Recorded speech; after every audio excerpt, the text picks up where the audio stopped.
All right, hello and welcome to another episode of the Manchester United Career Mode. I believe this is season 2, episode 5. I think now we're on episode 5 of season 2. I could be wrong, could be mistaken, might have miscounted, but I think that's what we're at. So, hope you guys are having a good day and you're ready to watch some Manchester United Career Mode. So, first and foremost, big news: I've actually remembered to at least do attacking and defensive kind of drills for this. I also need to change my volume real quick. Sorry about that. There we go. But yes, I've changed defensive and attacking. I finally remembered to do it. So defensive will look like this, obviously, but we've got some. Well, I mean, it'll look the same defensive and attacking, but we've got some plans on defensive. Malacia and Dallo will sit back and become inverted, and on attacking, Malacia and Dallo will push up. Sancho will just try to keep making his runs the whole time, hopefully, etc., etc. So it's just the plans that I needed to do off screen that I've done now. Finally did them. If you didn't see the last episode, we'll do a little recap as well as what we've got coming up in this particular episode. So last episode we started off against Fulham. We took 0 points from Craven Cottage. We ended up losing to 1 goal from Rodrigo Muniz, and then we pushed and pushed in the second half, but we couldn't find an equaliser. So it was a great point, 3 points for them, but a bit of a struggle for us. But we then fought back against Arsenal, who for some reason used their rotated team a little bit, which is why we've won 3-0. I'm assuming they were in European competitions, maybe. I don't know why. But they had Turner in goal. They had Holding at centre-back. They had a couple of midfielders that probably wouldn't start as well, I believe, if I remember correctly. But we won 3-0 purely because they slightly rotated their team. And then when the big boys came on, it was too late for them to really have an impact. So we got a 3-0 win, which is perfect. And then we went on to our third match day in the Europa League, where we faced Midtjylland and we beat them 2-0 quite easily, quite simply. And then with the last game, it was a bit of a tricky one, really. But in the end, we did lose 2-1 to Manchester City. They got 2 questionable goals to go 2-0 up. We got a late one back from Rashford, but we couldn't find an equaliser, and we unfortunately did fall to defeat at the Etihad. So today, we've got West Ham away in the Carabao Cup. I think I said last episode, but I'll say it in this episode. I'm not too fussed about this one, A, because it's against the best performing team in the Premier League right now. If you don't believe me, I will show you the league table momentarily. We're at their stadium, and it's also the Carabao Cup, so if we do get knocked out, it's probably the cup I wouldn't care about getting knocked out of, because the other ones we have to win. So if I have to sacrifice the Carabao Cup, so be it. That's fine. As for that, we will have Bournemouth in the league after that 3 days later at Old Trafford. Hopefully we win there, but we've had a bit of trouble against Bournemouth last season, so I wouldn't be 100% on that. And then we take on Midtjylland in our match day 4 of the Europa League. Hopefully, if we win there, it will be enough to see us through the group, because we won every group game so far and we're quite clear in our group.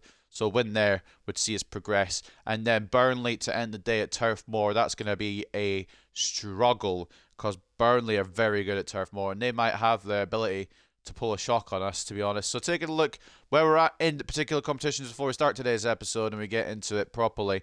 Standings. So in the Carabao Cup, we're in the round of 16. It's West Ham versus Manchester United, Liverpool versus Fulham, Newcastle versus Blackburn, Huddersfield versus Luton. And brace yourselves for this, because I saw this last episode, but I will show you it now. Some matches have already been played, and there's a big scoreline there that might not make a lot of sense, but it is the way it is. 3-0 to Burnley over Salford, which makes sense. Preston beating Leeds on penalties might be a bit of a rogue one, but it's the one below that.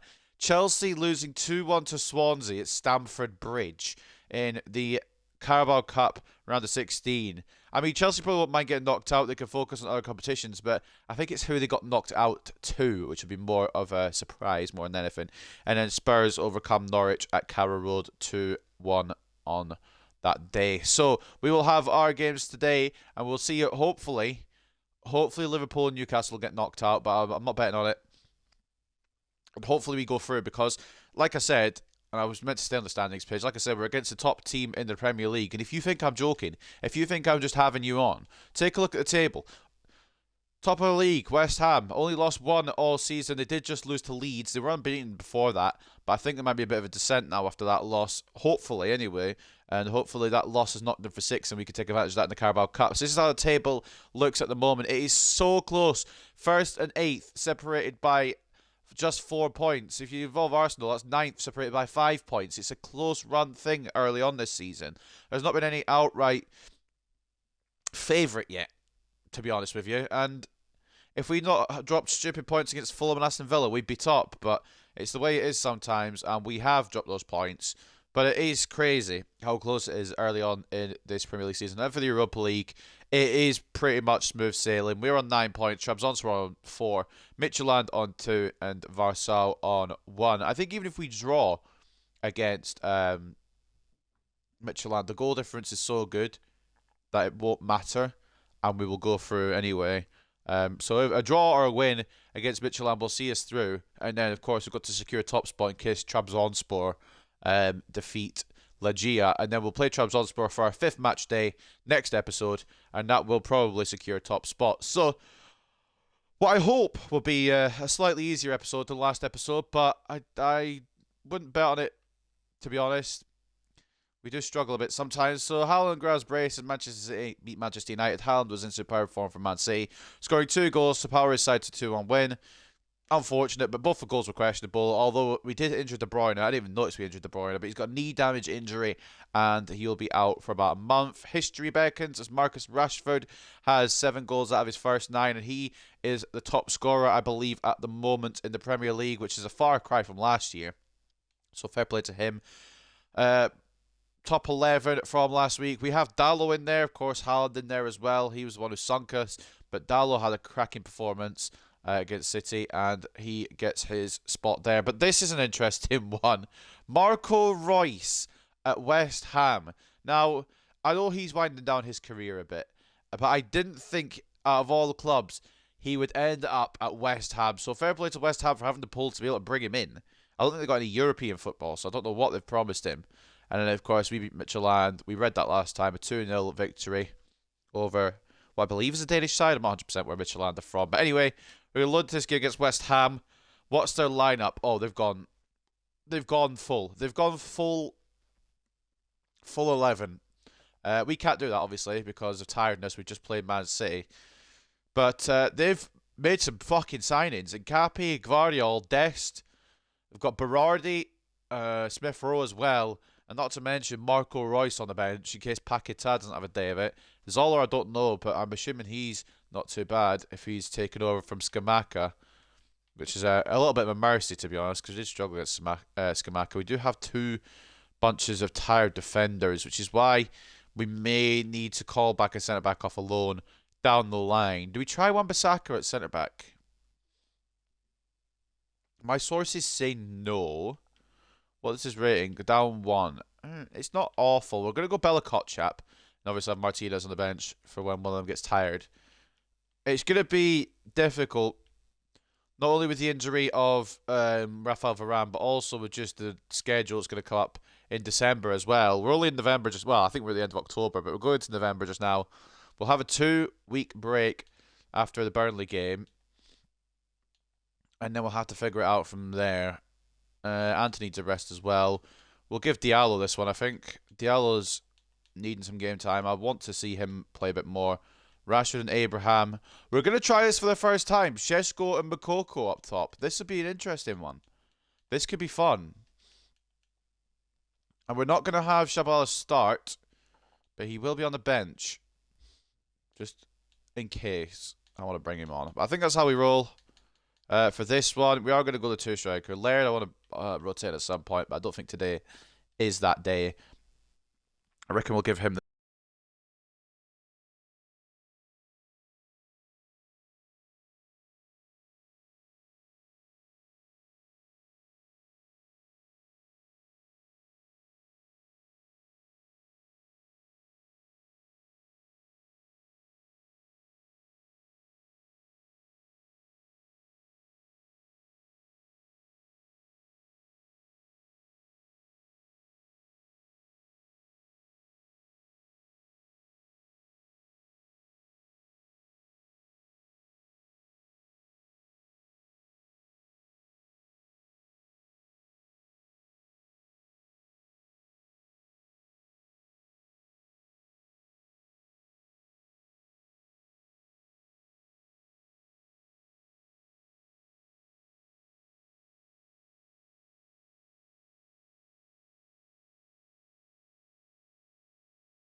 Oh, I was muted. I forgot I was muted.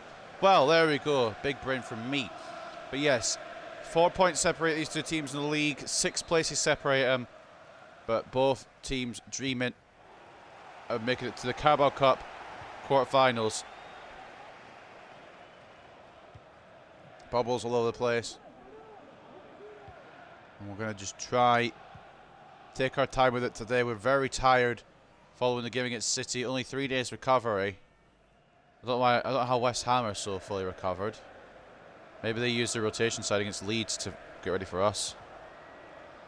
Diallo keeps the ball despite losing it. Or he regains it, is what I should have really said. McTominay. Bruno. This is his proving ground today. Makoko. It's our proving ground, really. Play against a team who you wouldn't expect to be in first place, but are in fact top of the league right now. Kvaratskhelia. They try and whip a ball in early. Šeško! Oh, off the post. That would have been a hell of a start. Like we said, West Ham overachieving at the moment. Will they continue to overachieve? Who knows? They'll be going for it today. Shaw. Thought Kvaratskhelia might be there. He isn't. I'm not really sure why. Paquetá, the player to watch. Can't but think that would have been Rashford to watch if he'd had enough fitness to start today. Of course, up next is Bournemouth in the league. We want to try and focus a bit on the league, try and get back to those top 4 spots.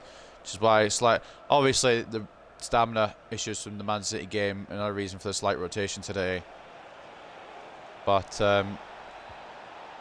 Kvaratskhelia off the left foot rather than the right. And Ahmad tried to fight for it, but it goes into the hands of Areola. Šeško tried to intercept, but it will stay in possession of West Ham. And we are in trouble because there's no Luke Shaw, and Domenico Berardi isn't exactly the slowest player in the world. Does catch up, and Bella Kotchap able to clear out the miss.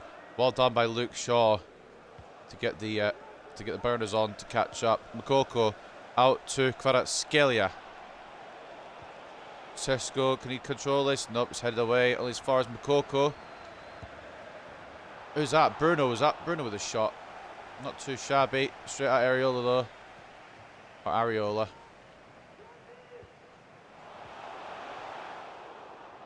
Almost like a good interception. It's going to be end-to-end kind of stuff here. Like I said, both teams will want to go through. I know I said I don't mind, but I would like to if I can. If I can't, then not the end of the world. I'd rather lose to a team like West Ham than a team like Swansea. Hint, hint, Chelsea. Bella Kotchap, is that a foul? Got to touch the ball first as the ref. Not a lot of protestations from West Ham, so they probably agree. Tough tackling is what's going to be required to stop these West Ham forwards. McTominay out to Luke Shaw. We need Kvaratskhelia. I don't know where he's going. Coco. Bruno. Doesn't lose the ball. Keeps it to McTominay. He gets out strength. Retains possession though. Šeško trying to find the ball through. Doesn't come off. Shaw can't win the header. Can he return or regain possession? Nope. The pass there is poor. I just want to check Kvaratskelia's tactics. Is he still on free roam? Because if so, we're going to have to switch that. He's not. That's not. Oh, he is. Okay, it wasn't Kvaratskhelia I was looking at. We're going to have to keep the left wing and the right wing on stay wide. Because we tried that with Sancho and he kept going too far to the middle. Kvaratskhelia doing the same thing, so we'll have to remember to do that in the main menu as well. Before the Bournemouth game. Luke Shaw out to Kvaratskhelia, trying to pass the ball to Sancho, or to Makoko, sorry, slightly off balance.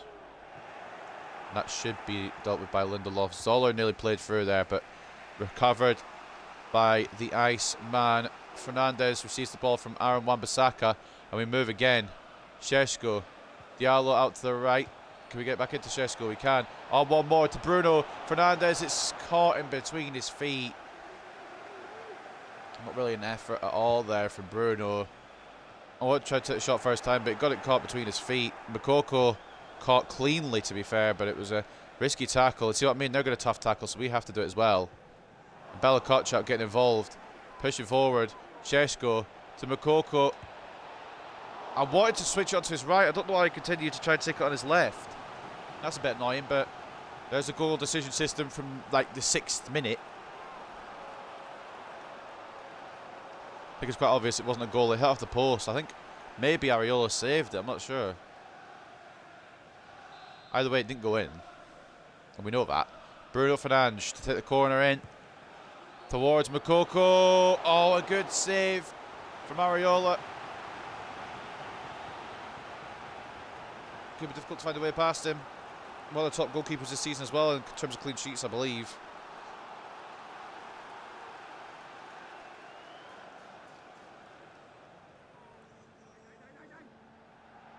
No corner. I want to really take it with a left footer, but I don't trust any left footer I don't think. Maybe Luke Shaw. Not Ahmad. Maybe Ahmad? Luke Shaw or Ahmad? It's going to be Luke Shaw. Ahmad's not great. But we like the outswingers off corners, so Luke Shaw's going to take this one. Ball in. Towards Lindelof. Oh, off the line. Are you kidding me? Bruno. Moukoko. Try to get through bodies. Lindelof also try to get through bodies. McTominay has an open net to shoot in. And Scott McTominay opens a scoring at the London Stadium. It was a bit of a scramble. A bit lucky. But no complaints from me. I think Areola dove for the second shot from Lindelof. And it left the net open. Lindelof, yeah, it was blocked, but Areola dived for it. McTominay just had to finish it away from Areola, and he did just about. Areola unable to recover, and McTominay put us 1-0 up at London Stadium. That's a big, big goal for the Scotsman and for us in general. 1-0 to the good here in this Carabao Cup Round of 16 match. It's good show on balance for now. Maybe push it back a little bit defensive if I feel like West Ham are getting a bit too offensive. Kvaratskhelia cuts it out. West Ham, they're not playing like they're top of the league. We're playing well with this rotated team though, to be fair. Luke Shaw inside to Fernandes. Caught by number 8 there. I'm not sure number 8 is. I want to say Berardi. Now West Ham on the move through Emile Smith-Rowe. Ball to the middle to Zoller. Bella catch up with the interception, but it still will be West Ham's for now. Blocked by Lindelof. And a corner now to the Hammers, who will want to get back into this in front of their own fans. I don't know who that is. I was going to say Declan Rice because it kind of looks like him, but Declan Rice is on the pitch.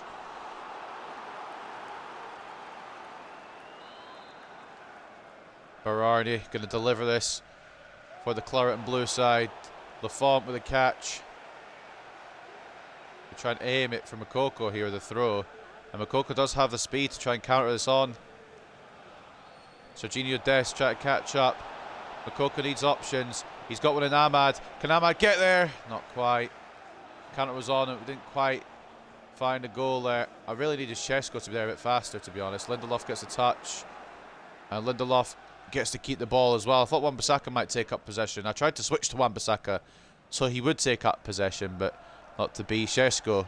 Now Ahmad, who I'm really liking this season so far. Not great from him there as we head into half-time, but Ahmad definitely has potential in this side. 1-0 lead to Manchester United. A bit lucky for Scott McTominay, but luck doesn't bother me. Whether we get it or whether we don't is what bothers me, and so far we have got it. A lead for Manchester United here at the London Stadium. And it's what we needed, really, to give us a bit of a boost after last episode, especially after the derby loss against Manchester City. Looking around the grounds at the 30th minute, 2-1 to Liverpool over Fulham. Newcastle drawing 0-0 with Blackburn Rovers, and Luton leading Huddersfield at the Kirklees 1-0 at the moment there. Take a look at the match facts as well. Then we've got 68 to 32 in terms of possession, 10 shots to 1, and 1.4 expected goals, 0.2. We've kept West Ham in their own half majority of the game. It's what we do best. We hold the ball, we build it up, and we take our time. And not a lot of teams are equipped to deal with that. And it seems today, the West Ham are the latest to be unequipped to deal with it. They've had their chance. Well, they've had a chance. Not really much from it, though, otherwise. And how they're top with this team, unless they've got better players than this, which I wouldn't bet against with the players they've already got. I don't know how they're top of the table. Emil Smith-Rowe inside to Zoller. Back to Smith-Rowe. Try to get to Lindelof. It wouldn't let me switch to Lindelof for some reason, who wandered off somewhere else. And it ends up being Lafont that has to smother Smith-Rowe's effort. I just want to watch this back here purely because of Lindelof. I'm trying to switch to him here. Let's just put back here. So I've gone to commit with Bella Kotchap to Zoller. I want to be Lindelof here, but he goes and tries to mark someone that Luke Shaw, I believe, is already marking. And as I try and bring him back, it doesn't work out. So I've had to pull Lafont out, and he's made the save, thankfully. That could be a whole lot worse because I didn't get to switch to Victor Lindelof. Ball in, it's not fully away by Manchester United. Lindelof will get it now and just boot it clear. Makoko can't win it. Diallo can though. Now Šeško.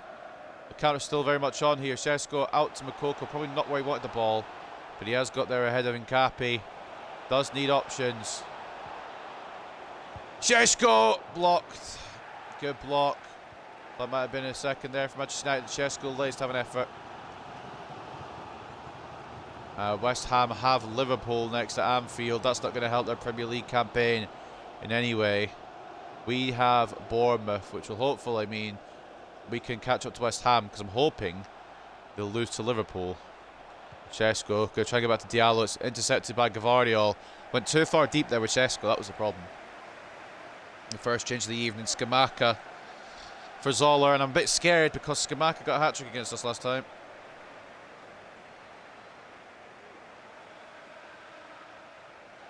Alright, Wan-Bissaka to Šeško. McTominay. Bruno. Not too bad. Blocked though. McTominay will just about get it to Luke Shaw, who's taken a heavy touch for absolutely no reason. I pressed the pass, which is probably why it's done it. Berardi has room now on the right. Bella Kotchap is getting tired. We have to make that Leach substitution very soon. Bella Kotchap recovers, and we will make that change now. Sandro Martinez is going to come on for the number 37, who's had a decent day so far, but we need to keep him fit. We're rotating 3 centre-backs for a good while now, up until probably mid-December. Emil Smith-Rowe to deliver. Diallo heads it away. Not with any real accuracy or plan.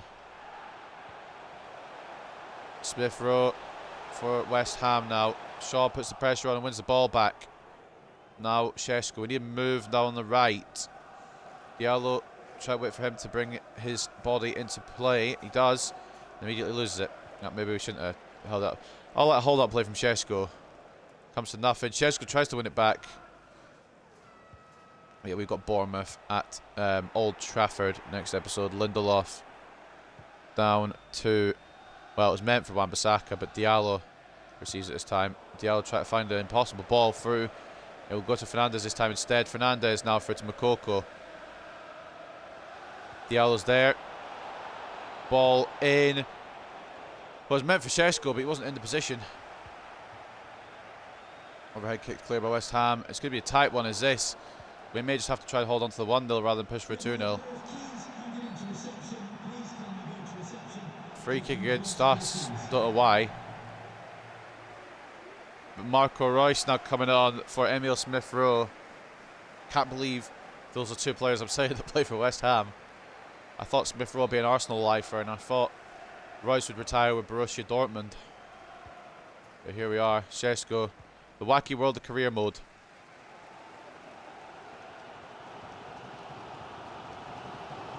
I'm really scared of Scamacca, you know. He's taller than I thought he was, and he's a lot better than I thought he was too.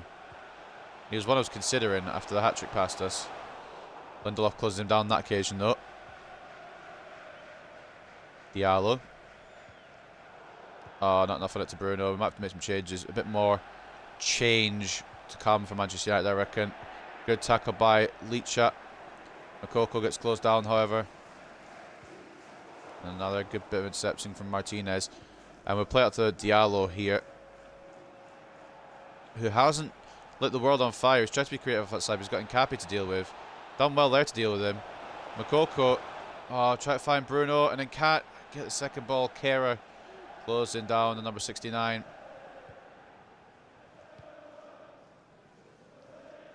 Bruno try to beat Rice for it. Does. Makoko into Kvaratskhelia. Back to Bruno. I tried to knock it off to Diallo, but I couldn't in time. I don't even know if we'll have enough. The ball's barely gone out of play this game. I don't know if I'll even be able to do the substitutions. If I do rotate him. Oh, Martinez has messed up. Or is it Lindelof that messed up? Either way, Martinez blocks it.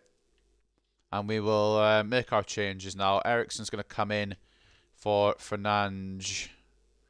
Or actually, no, he's not. Shabalala will get a few minutes. Sancho will come onto the right. Don't know if I really want that, but Kvaratskhelia can't do it. And we'll have Marcus Rashford see this one out instead of Šeško. We'll remain balanced, I think. We've got a good balance at the moment. I reckon we've dominated this game. Our possession's probably seen us through. A bit lucky with the goal, but it's the goal that might send us through to the next round and give us a huge win against the league leaders. Berardi knocks it in. Moukoko tries to get it away. It's a hell of a save from Lafont. Was that Flynn Downs with the header? I'm not sure. I think it might have been. It's a cracking save by Alban Lafont. He's shown himself today. He's not much to do when he has. He's come into his action and done well.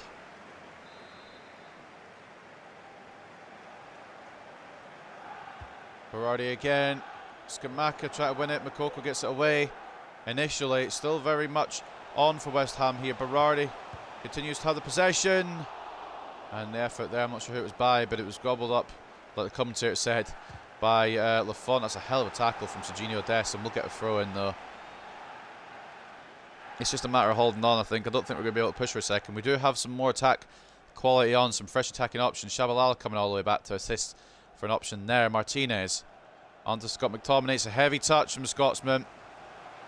It's a foul, I'm sure. It's not a foul, but the shot is wide. Aguerd coming on for Downs. Surely not going more defensive. It's 1-0 to us. They need to push. That's a substitution I'm questioning. McTominay, Moukoko. I see Kvaratskhelia in space. Rashford now in space as well.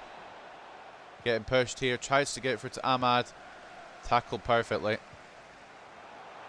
Skamaka. Tackled by Licha. And even though Belakotchap obviously had a decent day, we've been shored up even more by Alessandro Martinez. I just realised it's Sancho on instead of Diallo now. Sancho into Moukoko. Try to get back. It will be Sancho who regains possession. Back post. Kvaratskhelia calling for it. It's a good save from Areola. I saw the hand up from Kvaratskhelia and thought, I'm putting this ball to the back post. And a very good effort from the Georgian, but stretching Areola, and it's a corner to Manchester United. We've just got a few more minutes to see this out. Will we be successful in doing so? The ball's barely been out of play this game, so it's gone quite fast.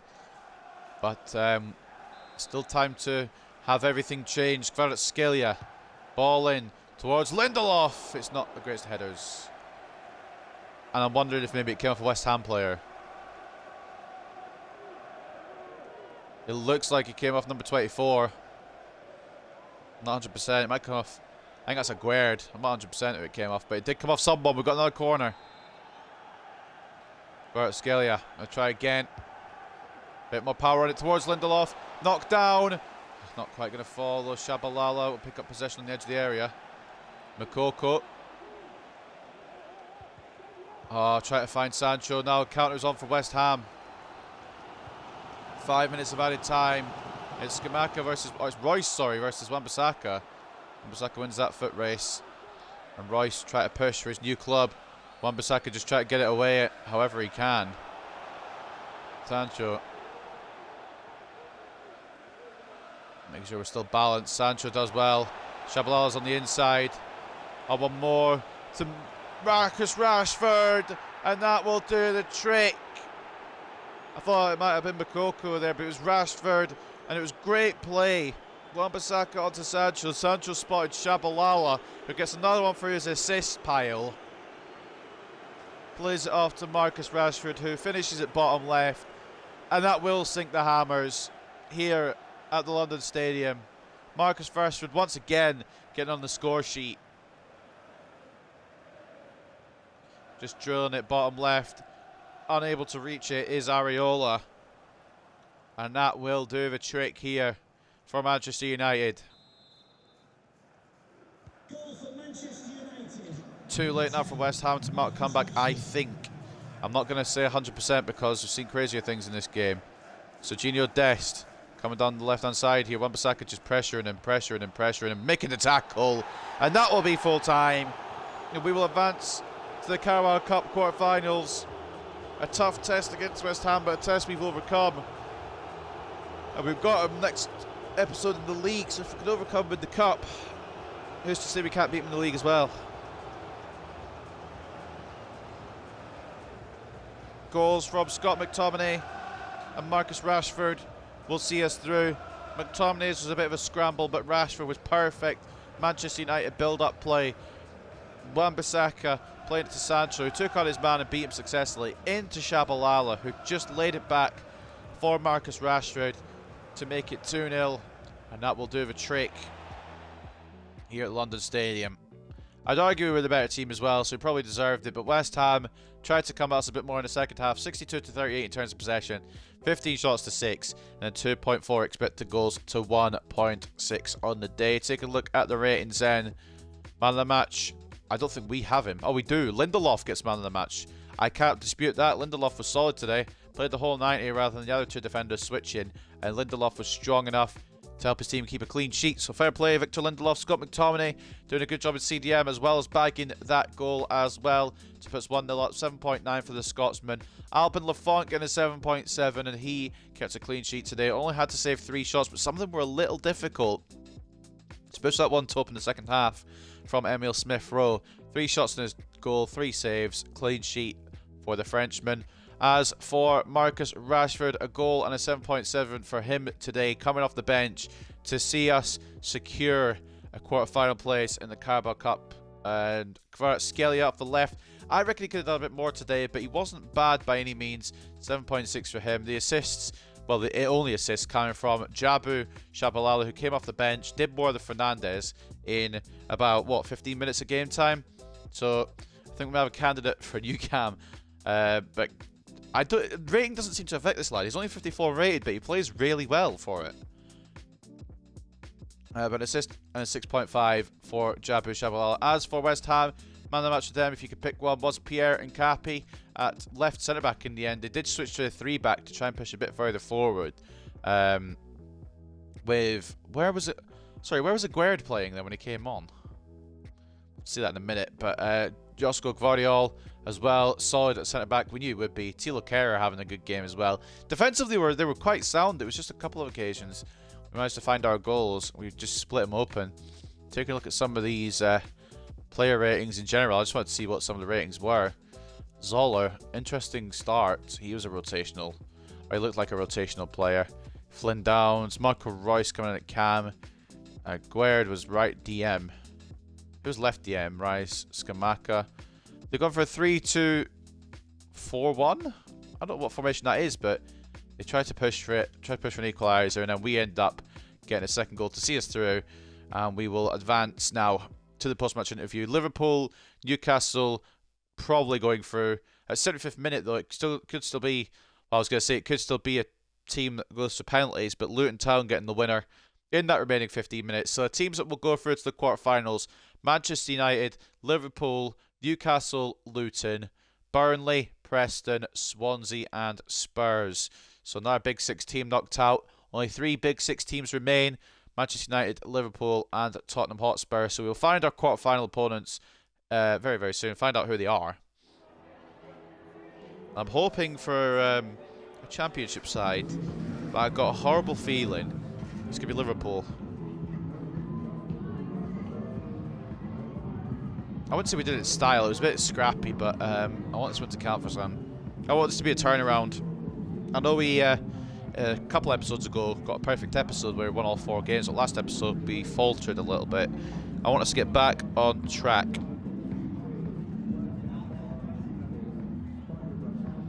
Game we always felt in control of. We kept our shape really well.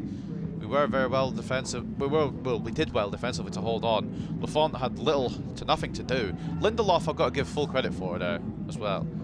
Maybe I'm not giving as much credit as he deserves. He was man of the match. Only of the centre-backs to play the full 90, and he was solid today. We had to go for it because Guardiola is mad. I don't even know how West Ham managed to pull him in, but they have. So fair play to West Ham for getting Guardiola.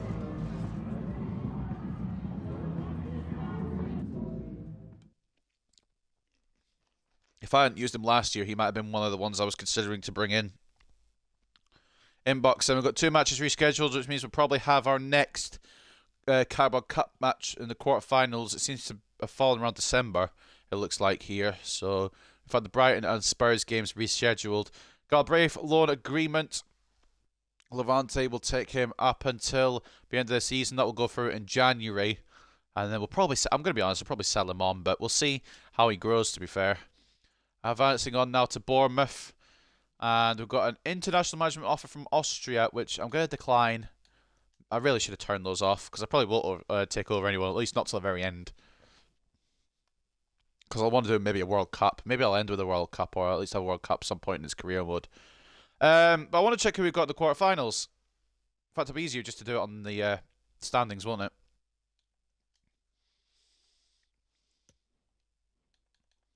So, Carabao Cup, Spurs. Ooh, that's obviously not the one I wanted out of the potential 8. I would like to Luton or a Preston or a Swansea, obviously, but Spurs will be an interesting one. Spurs will be a little fun one, I reckon.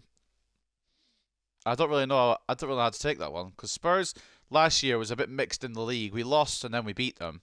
I think we beat them 5-0 in the second game around. We lost to the 3-2 in the season earlier on because of reasons. I mean, it was a bit lucky that Spurs beat us, but we do have a victory over them as well. So I don't know. I'll take that, I suppose. I will take that.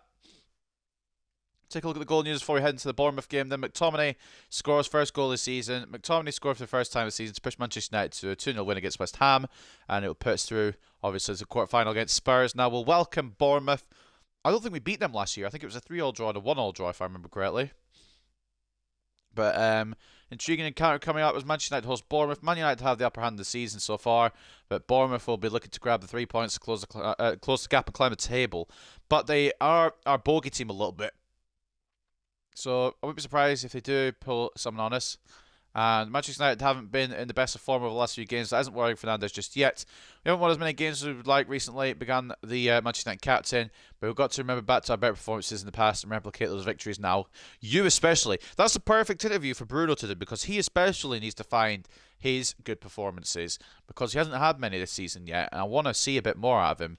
We'll save over as usual. I know it auto saves. I am aware of that, but I like I like saving it myself after each game just in case. So, what's our manager rating, by the way? We're up in that top bar. How are we 94 rated? I don't really know, but we will go into this game against Bournemouth with all the confidence in the world, hopefully, and we will try and beat them this time. But Bournemouth always seem to be a little bit tricky, so I don't think it'll be much different today. That being said, we'll give it a go. It looked like I've made a couple of different transfers. Is that a Borja Iglesias up front? I believe that's Dan James off the wing as well. So, interesting changes there. Like I said, the centre-back situation is a bit bleak. But today we'll start Martinez and Bella Kotchap. Lindelof deserves a bit of a rest, especially after that performance. Eriksen will start ahead of Fernandes. And I reckon that's it. We'll put Fred on the bench, just in case. But with his 2-striker formation, I don't see him getting a move on. Alanga as well. And obviously Lafont on the bench. I don't know why it still has Vitek coming on. I thought I switched that. So taking a look at that, I reckon that's how we go. Of course, Casemiro will be the captain. Captain will either go to McTominay or De Gea. And because McTominay's not on the pitch, I don't know why I thought McTominay was on the pitch. It will go to De Gea. So that's the team for today. After this, it'll be a Europa League game as well, so we can rest some of these big boys. But today, we're looking for all 3 points. A bit of revenge against Bournemouth from last season, as well as... Oh, actually, hold on. Hold on a minute. before we go into the team, I want to maybe do we try it today? Do we maybe try this today? Sancho Cam. Do we go with that and see how it progresses? Obviously, Eriksen won't be left mid because of that. I think we give it a go today, you know. And Kvaratskhelia on the bench. Oh, sorry, Alanga off the left with Kvaratskhelia on the bench. And we're going to try this today because I've had it suggested to me a couple of times. We're also going to change Alanga's thing off of free roam because it will still be on free roam. I'm not going to go back to the menu and do it just now because it means changing the whole team again. But we're going to give it a go with Sancho. Let's see what he can do in Cam. So I did say I was going to try this episode at some point. I meant to do it last game, but we'll do it this game instead. De Gea in goal and captain. Malacia and Dalot as the fullbacks. Martinez and Bella Kotchap as the centre-backs. Casemiro at CDM. Alanga off the left. Anthony off the right. Sancho at Cam. Another test with this Cam position for Sancho. Didn't have a great time of it in the first time we tried it, but I'm down to give it another go and see if he could improve in any way. And then up front, it'll be the devastating duo, which will hopefully see us through today. Marcus Rashford and Tammy Abraham starting up top. And we're hoping, obviously, for a win. Maybe even a statement victory, perhaps, today. But Bournemouth have proven to be our bogey team in the past. So I'm not expecting an easy ride of it. Old Trafford today, though.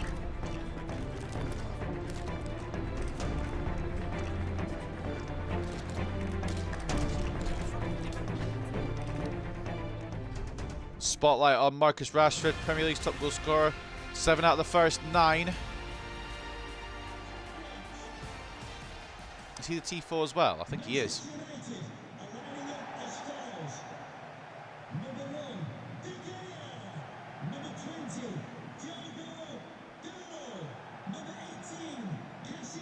It's not Rashford, it's Anthony. It's just from distance it looks a bit like Rashford. I don't know why. Maybe I'm just dumb. Is that, in fact, Anthony, who is our T4 today? Another man who I'd like to see a bit more form off that right-hand side. Not been at the level he was last season.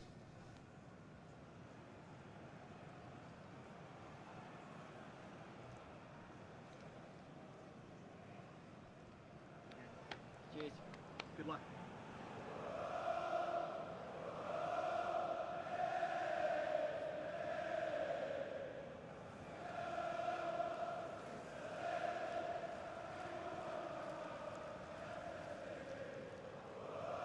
Like I said, we've had issues in the past with Bournemouth. Will there be any issues today? A lot of their players still the same. I can't remember if Senezi's actually a player at Bournemouth now or if he's signed. I think he's actually a player in real life. Dan James at Bournemouth. Borja Iglesias is up front. Mengi as well on loan there. Of course, the game doesn't realise that loan players can't play against their parent clubs. But that's fine. I don't think Mengi will be making an appearance today.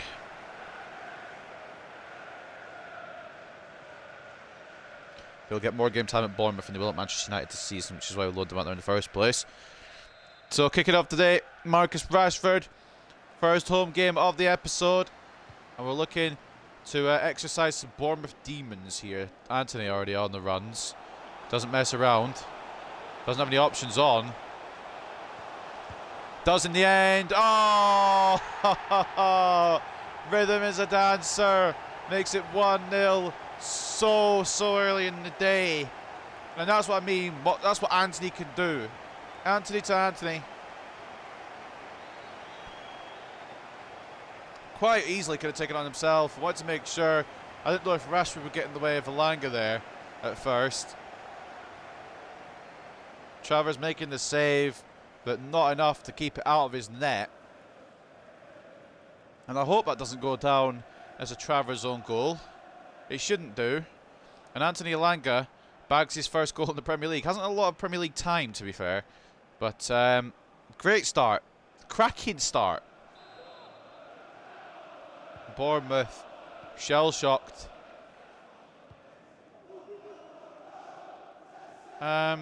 Yeah, Anthony, that's what he's capable of on his day. and that's what we're hoping for him today to bring to the table. Dallo tackles the Frutos. And we'll get it away again, and Anthony's going to go off again. Too difficult to deal with him today.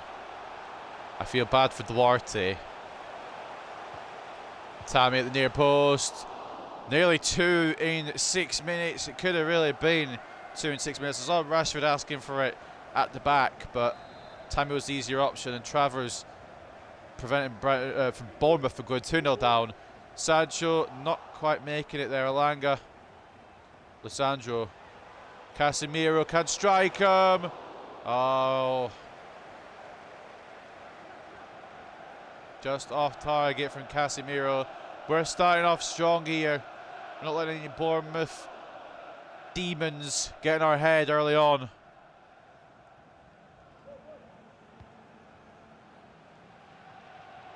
Insta header win there by Sancho, who we need to see what he can do today as well. Obviously, I'm going for the win, but I want to see a bit of Sancho performance as well. That should be Malacia's, but James is probably the one person who's faster than him, and it will end up falling to David De Gea. I was considering starting Lafont again today, but he can go on the Midtjylland game. But I think if I have Lafont 3 games in a row, De Gea will not be happy, which is why I've now put De Gea in this one, and we'll do Lafont for the next one. I wanted to... Right, now... Bit of miscommunication there. What I wanted to do was leave the ball for De Gea to gather. What the game wanted me to do was not that. So now it's a corner at Bournemouth, and if they score from this, I'm going to be pissed. But the whole plan there was to leave it with Lisandro Martinez so De Gea could gather. At least the Bournemouth goal would be annoyed, I'm not going to lie. Ball in. I think it's had a touch on it from Bella Kotchap, and that's helped De Gea get the ball. Where is Anthony? I was under the impression that Anthony would be there, but I suppose we're still moving away from the kind of corner routine.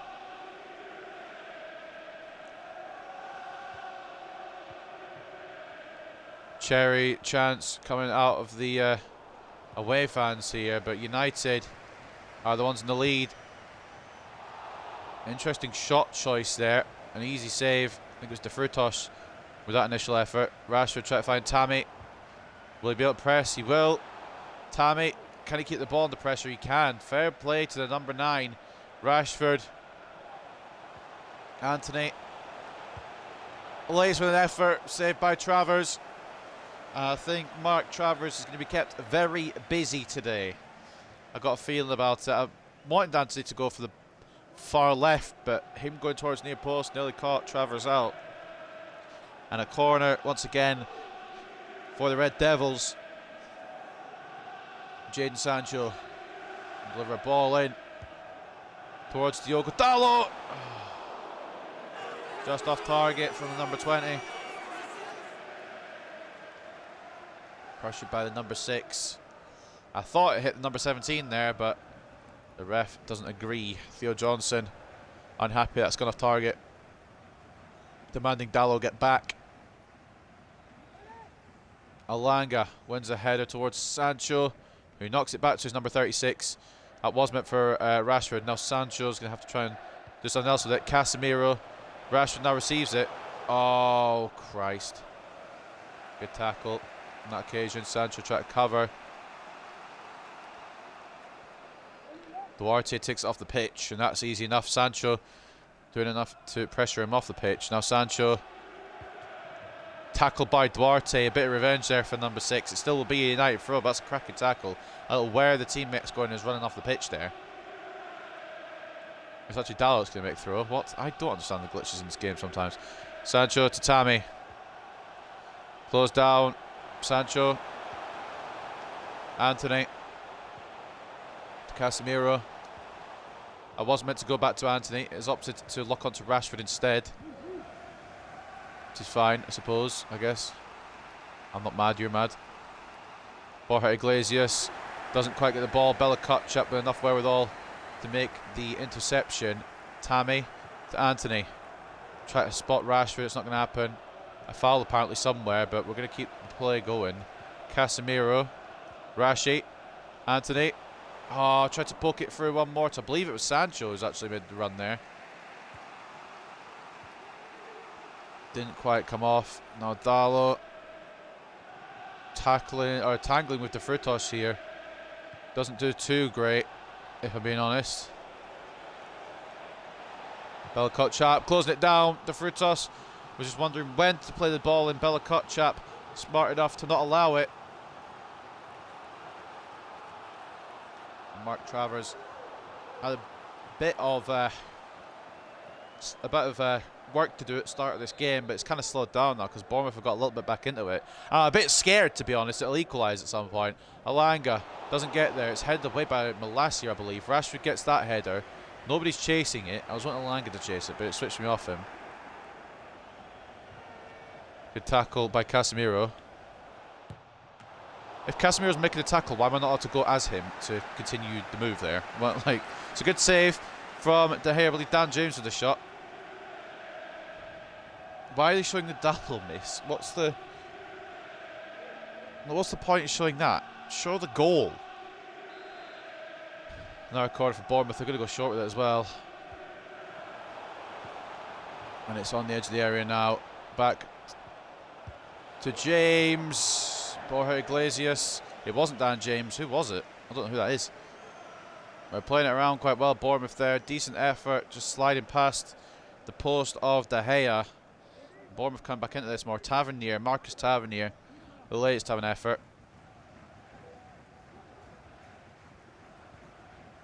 De Gea to Martinez. Let's try and make some moves up pitch again now because it's been a while. Alanga. Rashford.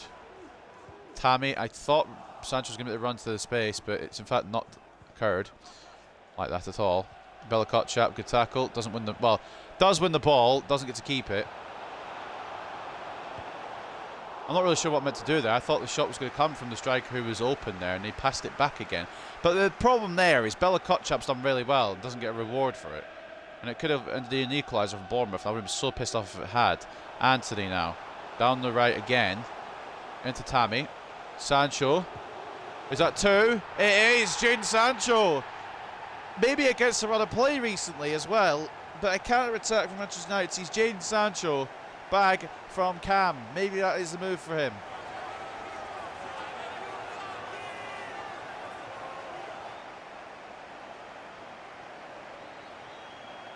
Tammy laying it off really nicely. And Sancho superbly executes the finish into the bottom left. Over Travers. And into the back of the net, and it's 2-0 to Manchester United here at Old Trafford. And despite Bournemouth having a good bit of attacking pressure there, it's Manchester United who bag again. And you got to wonder, can Bournemouth claw us back now? And maybe at 1-0 he might have got something, but 2-0, is it going to be possible? Good tackle from Dallo. Anthony. Rashford making the run.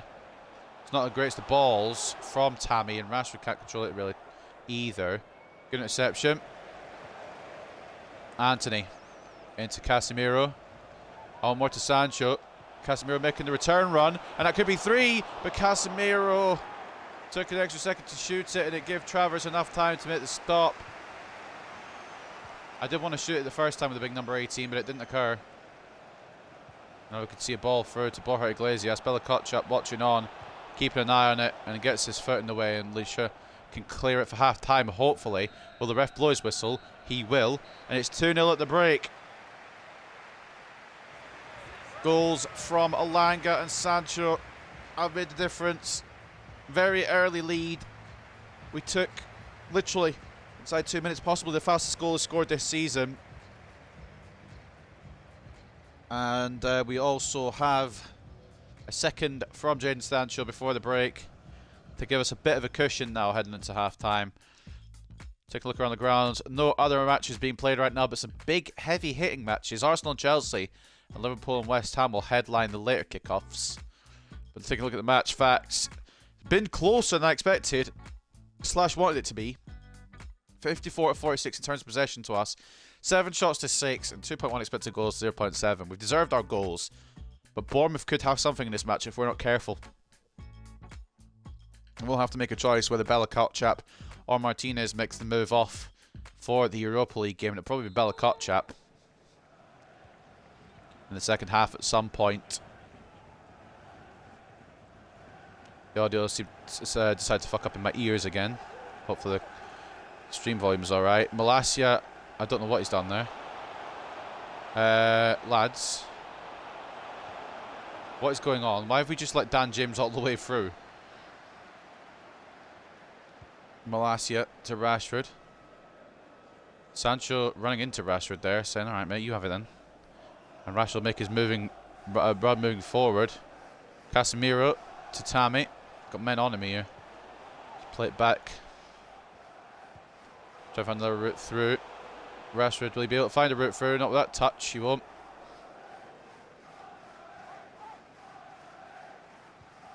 Casemiro makes the tackle and it's a throw-in.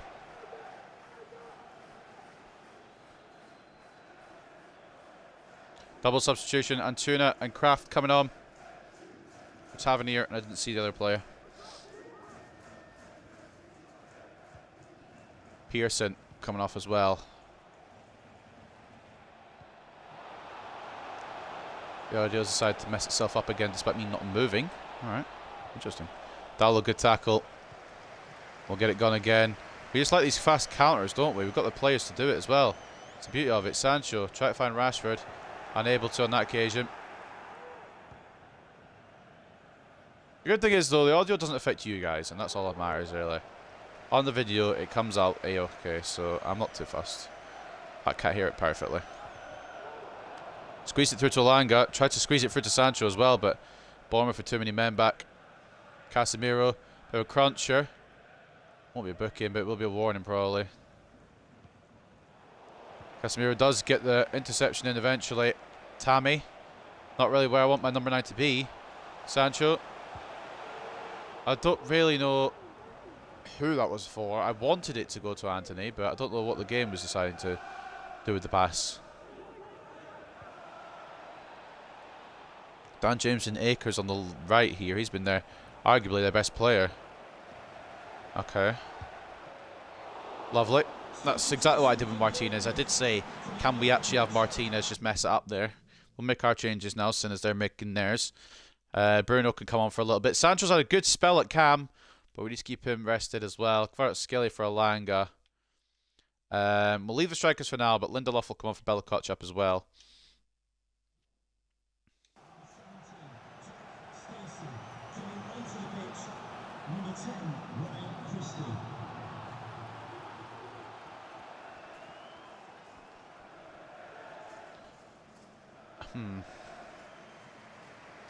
We're also going to go defensive here. 2-0 up. Like to keep a clean sheet if possible. That's if possible being the key wording there. How's it a corner? Unless the shot got saved, I'm assuming. I think it did, but am I to, you know, tell him what's going on. Good block again. Malacia, I think, that time.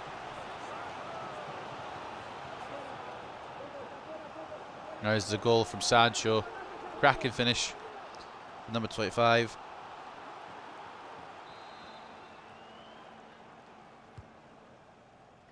Following it away by Dallo, or at least I thought it would be. What to do with it. Oh, not a bad effort. Just over the top there. Was that Duarte? Got a little bit of curve on it. Off balance though, and not over the top. On that occasion, it was Christie. That doesn't look like Ryan Christie at all. That is meant to be Ryan Christie.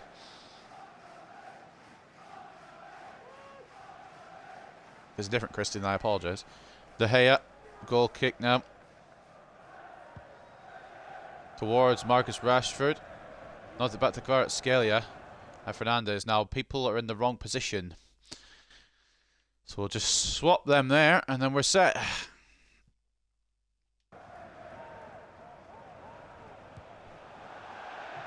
Was that a block, or was it just a very shit shot from Borja Iglesias? So it looked like a block, but I don't think it was. And it's not, because it's a goal kick. It's just about seeing this one out now. We don't want to have any antics to fuck us over. Any trouble towards the end of this match. It's a cracking tackle from Antuna, but it'll still be a goal kick again. I'm not trying to run down the clock here, but Antuna's pressing there. Means that we get another one.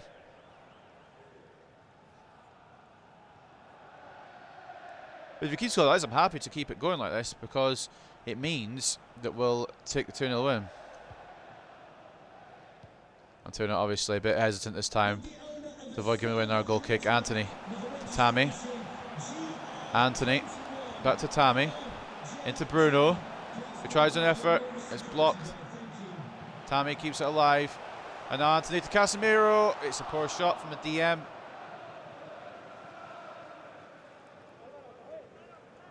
Maybe could have knocked it to Rashford there. I think Rashford might be a foot offside, which is why I didn't play it off.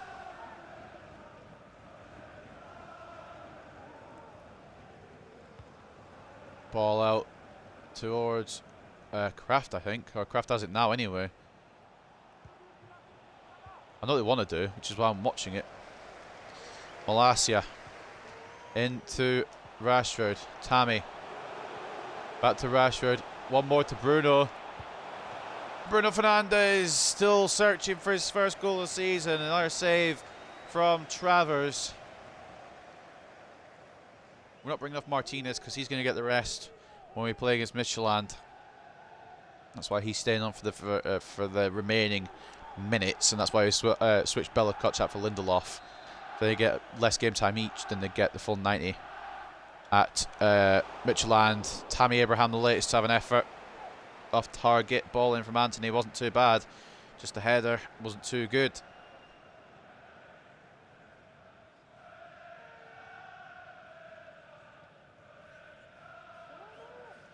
We still lead 2-0 with 16 minutes remaining here at Old Trafford. It's about seeing this game out now, trying to keep a clean sheet rather than... Well, obviously I would like more goals, but I would rather have the clean sheet as it is a board objective, and I completely forgot about that until I checked manager rating earlier. We need 12. I thought it was 12 altogether, but it's 12 in the league, which is we need to fix up. We're only 2 out of 12, and we're 9 games in. On average, you won't do it. Casemiro, the latest to force a save out of Travers. If we can keep this locked down and Bournemouth in their own half, then we shouldn't have a problem. I'm just hoping to bring Dan James off at some point because he's the catalyst for most of their attacking chances. Anthony again to deliver this in. Bit more on it this time towards Diogo Dalot. Head away, only as far as Licha. And now Anthony's going to try a second delivery in towards the back post. It's cleared away. Casemiro trying to take it on is the man who's now injured. I think it was Kvaratskhelia, if I'm not mistaken. He was holding on to his shoulder, which I hope isn't serious. Bruno, he's back up on his feet anyway. I was trying to get to him because he was onside as well. I think Kvaratskhelia has a shoulder problem, which hopefully isn't serious. Casemiro to Fernandes. Rashford. Anthony. They go back into Rashford, not quite. Maybe the pass to Anthony wasn't needed, but it could have worked out. Dalot intercepts. We're going to Antuno there. Rashford. On to Bruno. Oh, every time I try to get in with Bruno, I try to give Bruno better performances a bit more. But he's not, he just doesn't feel as good this year, if that makes sense. Although it might not make sense, but that's how I feel about him. I thought the ball was blocked by Lindelof. It's going to be cleared by Licha. Not where I wanted it to go, but it is going to be cleared by him.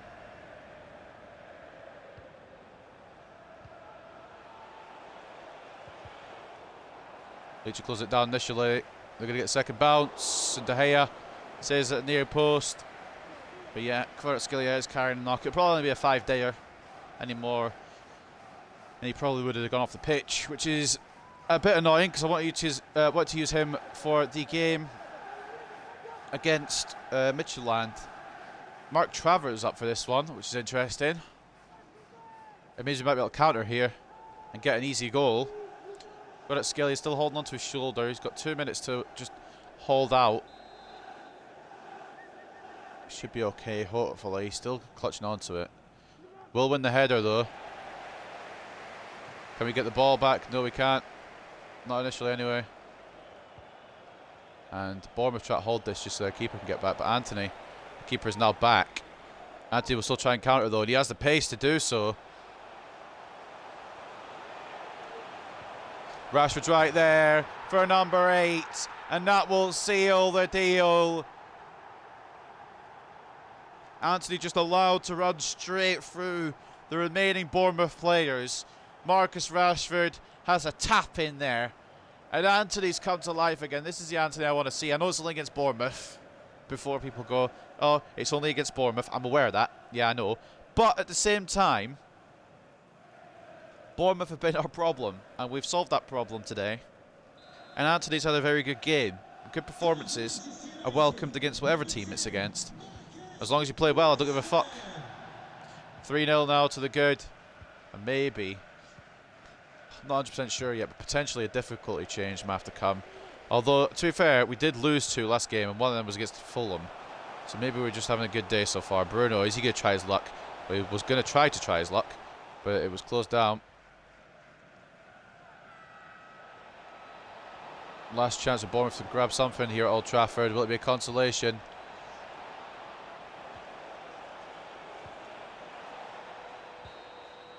They've been wasting too much time with it. The ref says they can't get anything out of this match anyway.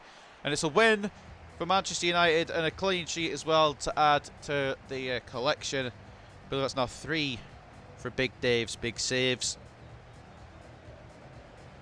We played exactly how we wanted.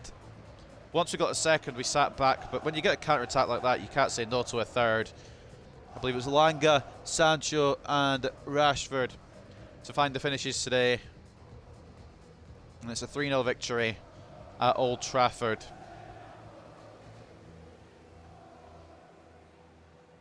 Happy days, good result, and hopefully will rise us a bit in the Premier League standings. Taking a look, it was a lot closer than a 3-0. Bournemouth really went for it, but their finishing today was poor. De Gea came up trumps when he was required, and we'll take the 3 points in the clean sheet. 51 to 49 in terms of possession, 13 shots to 11. However, as you can tell, our creation was a lot better. 4.2 expected goals to their 1.4. They're kind of just like randomly shooting, rashly shooting as well. Man of the match goes to Anthony off that right hand side. Can't agree more because he was fantastic today. And he's what I want him to be every game for an 88 rated player. And he did very well today. 2 assists from the Brazilian, 8.8 for the 88. All the 8s. Marcus Rashford with a goal again. That'll be number 8 for this season. I think he remains top scorer after that. 8 and 10 for the number 10. He has been phenomenal so far this season. Tyrell Malacia keeping that right side quiet. Well, trying his best to keep Dan James quiet. He did well because in the end, Bournemouth didn't bag. Tammy Abraham with an assist and a 7.6. David De Gea with a 7.6 in a clean sheet. 5 shots on his goal. 5 saves from the Spaniard. League chat, another good display from him. Casemiro as well. Solid. Alanga getting the early goal. Didn't do much after that, but got the early goal and 7.4 for him. And Sancho from Cam, the other goal and a 7.3 from him. We might need to rely on him going back to left mid a little bit if Kvaratskhelia injury is serious. Decent performances from the rest, but they didn't really get enough time to have any impact, which is why the ratings are so low. As for Bournemouth, if you want to pick a best player, it's De Frutos with 7.5. Defensively, they were okay. I wouldn't say they were great. Borja Iglesias, underwhelming. Dan James as well. Tried his best, but underwhelming ultimately. And I wouldn't be surprised if this Bournemouth side end up in a relegation battle towards the end of the season. They could have used Matthews. They could have brought in Tere Mengi as well, but they didn't. And Sariki Dembele still at Bournemouth as well. But another good win. Post-match interview. None other games have been played yet. So we will get into our post-match interview, see what we've got to say.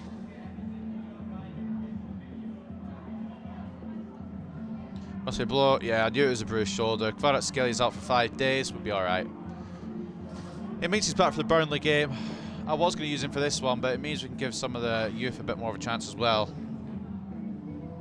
Especially as I think we can get 3 points against Midtjylland again. If we can beat them in their country, we'll sure as hell beat them in ours.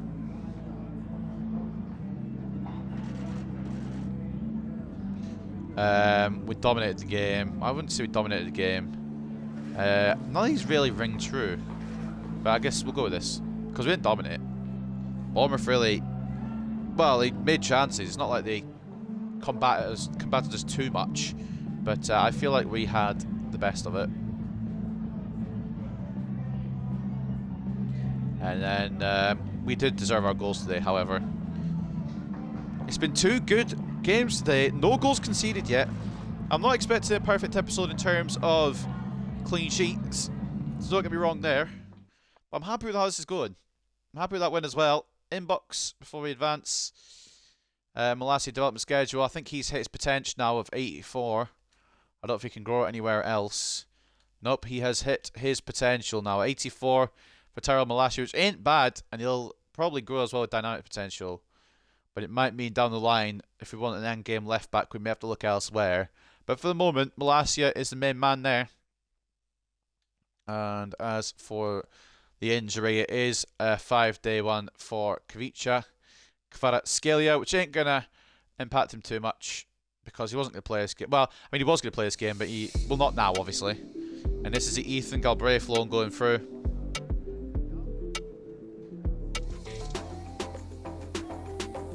He will go to Levante till the end of the season. Obviously, that won't come into effect until January, but he's going now, so I don't know why.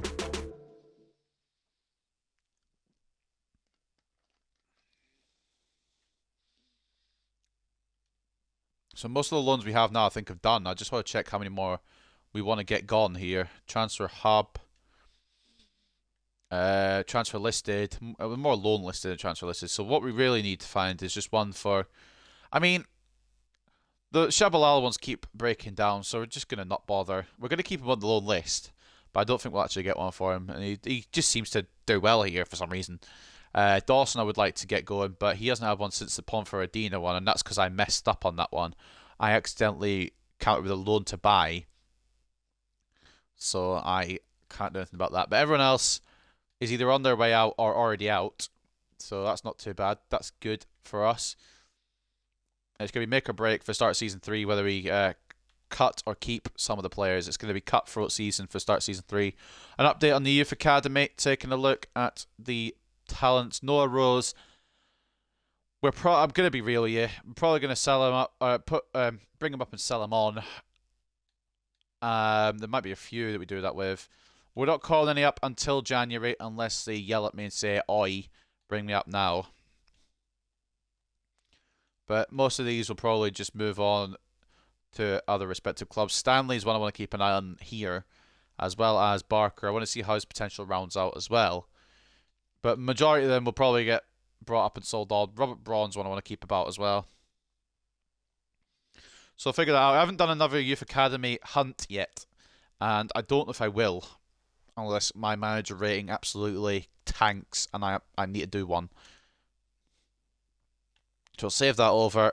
After that game, a 3-0 win. We're into the Europa League now against Midtjylland. I believe a win or a draw here will see us through. But we'll go into the pre-match press conference. They'll probably tell us.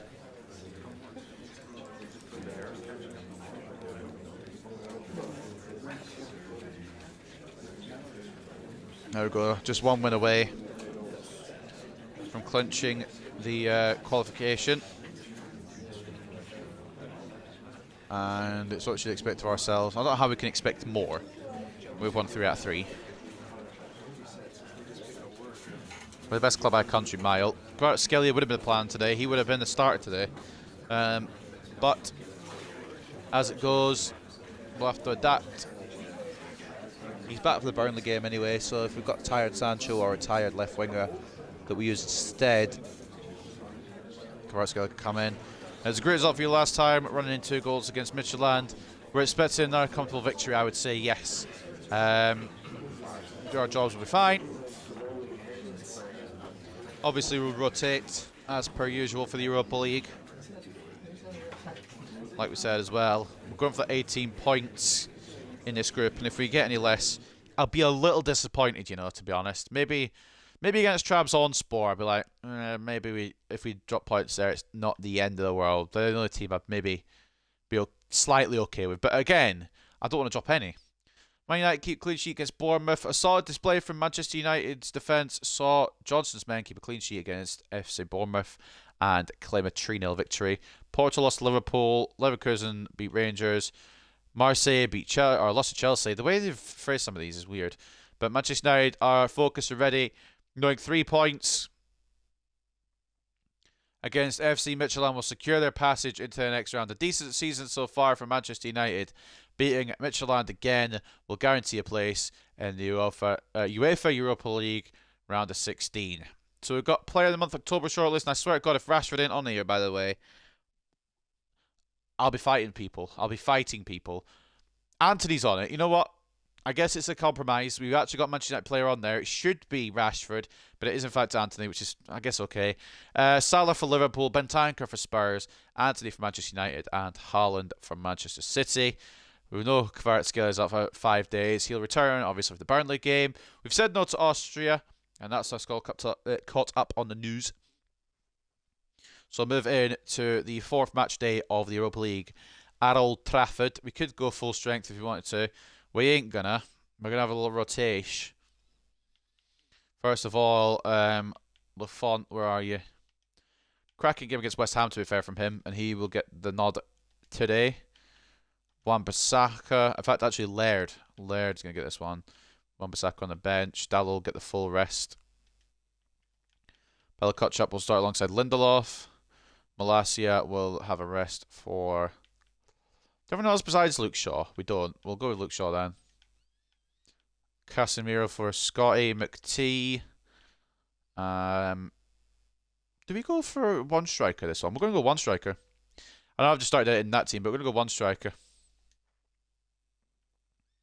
So I'm sorry that's wasted time a bit, but we'll just redo it quickly.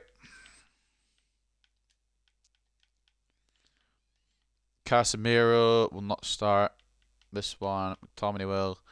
Eriksen will stay in. Alongside you-know-who. Fred will get the bench. We'll give Tammy a start in the Europa League. He was top scorer in the Europa League last year. But we're resting Rashford. Makoko can come in. Kvaratskhelia is already recovered, apparently. Was that 5 days?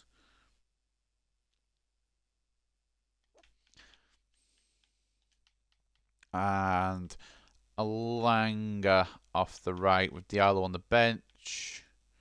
Suits me fine. I reckon that's it. I reckon that's the team we roll in with. Bench seems okay. Resting Rashford, resting Sancho, resting Diallo. Bruno is one I'd maybe have on the bench, but I think we're going to rest him too. I reckon that's okay. You know? Yeah, we'll go with that. So that is the team for the game against Midtjylland. Lafont in goal. Shaw and Laird as the fullbacks. Bella Kotchap and Lindelof as the centre-backs. McTominay, CDM, Shabalala and Eriksen will be the centre midfield options today. Shabalala's got -7, so I will push him up in a minute after we've read the teams. Kvaratskhelia off the left. He's recovered from his bruised shoulder already. Alanga off the right. Somehow -1 despite playing really well recently.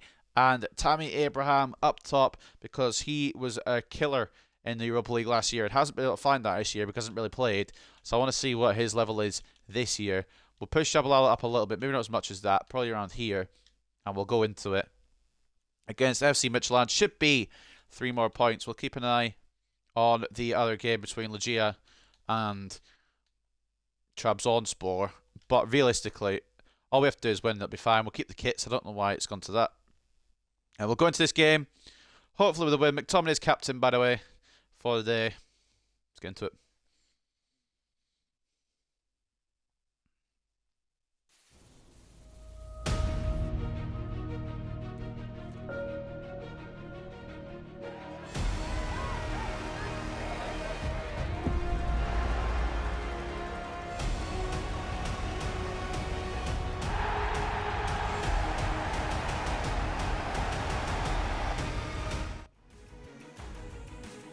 So we know the stakes.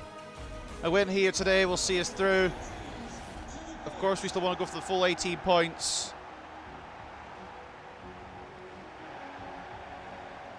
Playing against a club that's younger than me. I didn't realise that at first. Is that Luke Shaw's the T4? Jesus Christ, that looks awful.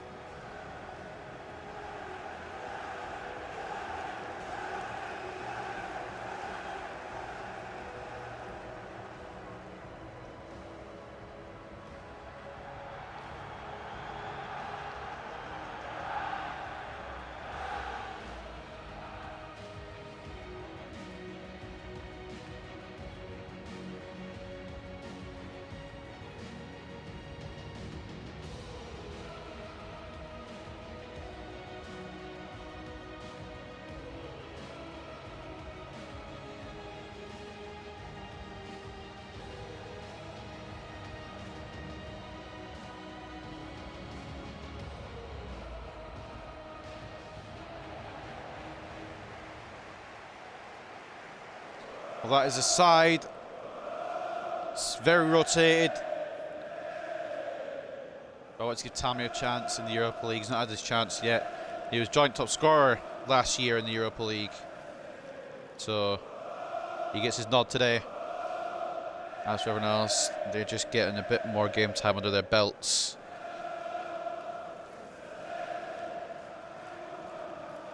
Because trust me, once we get to the knockouts, there may be some of these players don't get as much time as they initially have.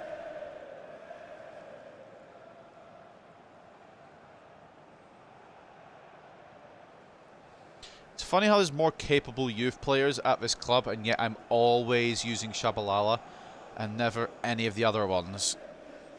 Thank you for attending Old Trafford. Enjoy the match.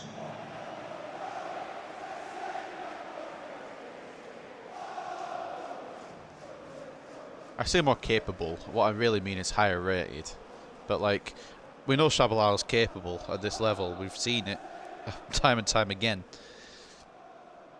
But we get underway. Tammy Abraham kicking off proceedings at Old Trafford. And it means more to Midtjylland than it does to us, this one, really. Because at the same time, we win, we go through. But we've got 3 opportunities to do that. So it really is Midtjylland that have to push for this more than we do. At Theatre of Dreams. Rhythm.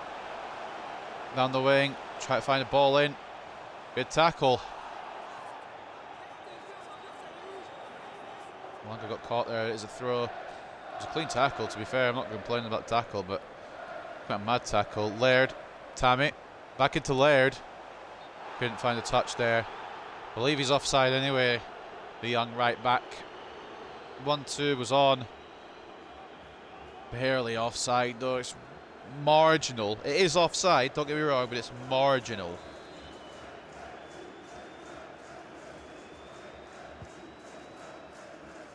Bella Kotchap launching it towards Tammy. But yes, we are in very much a brilliant position today. And if we drop points here today, it really wouldn't be the end of the world. But of course, if we win today, we're through. Ericsson spots Ethan Laird. And Laird's feeling spicy today. Oh my god! Right. I didn't realise he had that in his locker.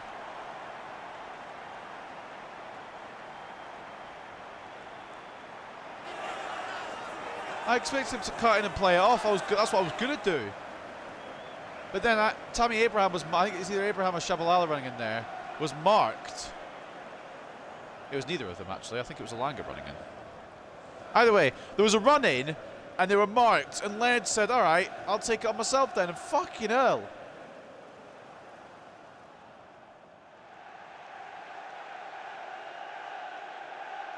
But Jesus Christ, that's a cracking finish. Just before we continue, what is this shooting? Because we may push him to a right mid. 55. How's he finished that then? Fair play, Ethan Laird. 1-0 Manchester United for an unlikely goal-scoring source.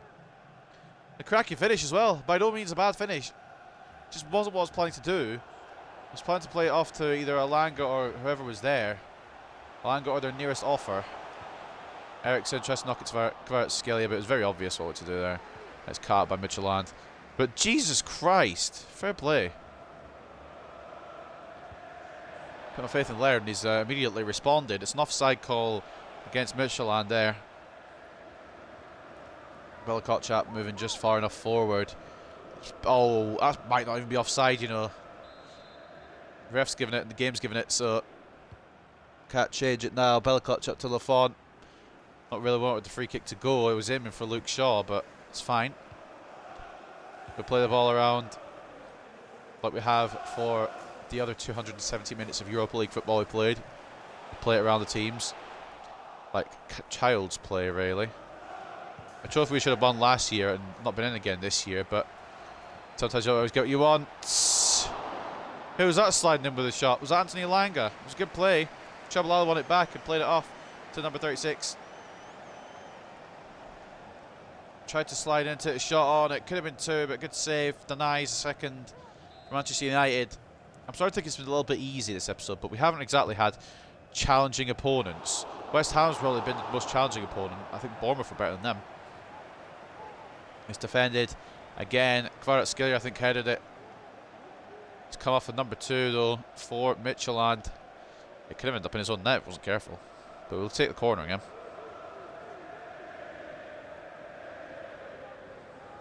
We don't really have a good outswinger corner taker unless Kvaratskhelia has something in his locker, and he's right-footed, so he doesn't. Got Luke Shaw at best. We'll go with that then. Fuck it. We need an outswinger. I prefer the outswingers. Luke Shaw towards Lindelof. Oh, good save again. I mean, today has been a really easy episode, like I said, but at the same time, maybe we up the difficulty a bit for some of the easier teams. Potentially. Christian Eriksen, this time he's good to deliver it. It's the outswinger. Towards Tammy! That's an awful header.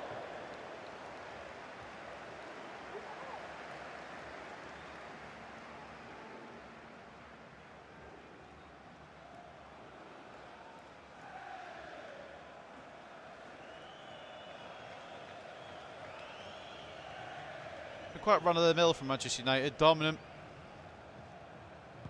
as they have been this episode. It's been quite a intriguing episode today.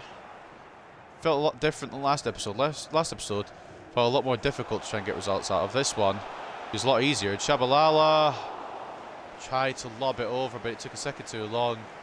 That's why the shot didn't come off in the end. Bella Kotchap got at Scalia. Chabalala. Oh, Eriksen. Thought if he was onside anyway. I think McTominay just ran through the referee as well. That's interesting. Laird stopping Pione Sisto. Right hand side. And now, oh, Alanga getting caught. But the ref will allow the game to continue. Alanga into Laird. Onto Tammy.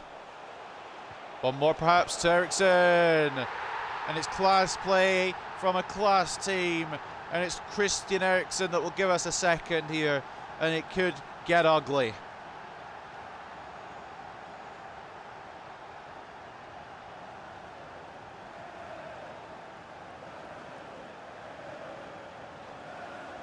In terms of defence, it doesn't seem like we're missing Varane. In terms of attack, it seems like we're a brand new team.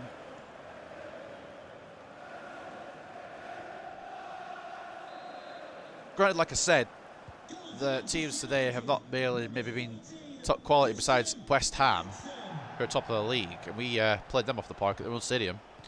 Bournemouth did quite well. It's not like it's been smooth sailing, it's just we've been defensively sound. Alanga. Could be 3. It very much could be 3. Shabalala is saved. Tammy. I want it to be Tammy to try and challenge that, but for some reason it kept me on Shabalala despite me pressing a left bumper. Clear towards McTominay. Tammy. Oh, it's not okay. It's not quite what I did there with the football, but that's all right. I aim for Alanga, where Alanga actually was, rather than where Alanga should have been, which is what the game has done. To be fair, Alanga should have been there, but that's not where I wanted the ball to go. Oh, Laird having the first mistake of the day. Can you rectify it? You can. Come on, Ethan Laird. Want to keep him around this season because I knew he could be a good player in this side, and he's proven me right so far. Alanga to Tammy. And it's 3. Eriksen makes it 3. It's going to be a demolition job here by the looks of it for Manchester United. Could have taken that on with Tammy, but the angle was closing as the goalkeeper moved out. It was easy to play it off and have Eriksen strike it again into an open net. This is the United we want. 8 goals scored in this episode, none conceded. We have been different gravy today.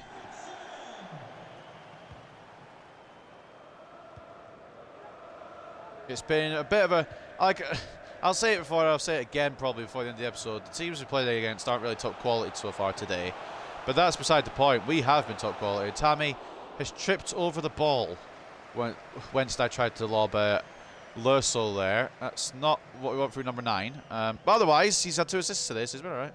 But no, I tried to lob it there. It didn't come off.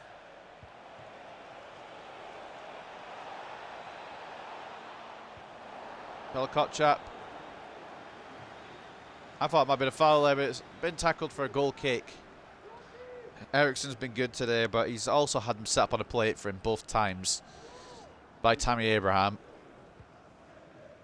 That being said, it is 3-0. And I did expect exactly this. That's not what I expect from Eriksen, though.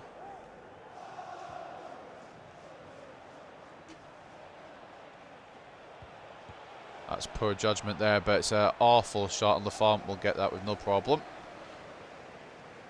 Lindelof. Oh, Jesus Christ. We're inviting a bit of Midtjylland pressure on here. I don't want that. Thank you very much.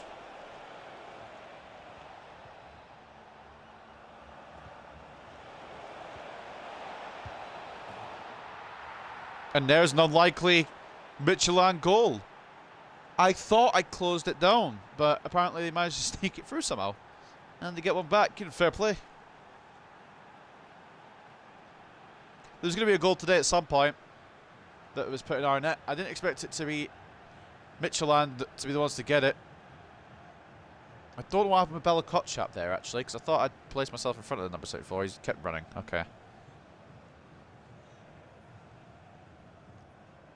It's a good play from Midtjylland, to be fair. Good build-up play to get the goal back. It won't mean anything to this game, and we'll still go through, but not bad.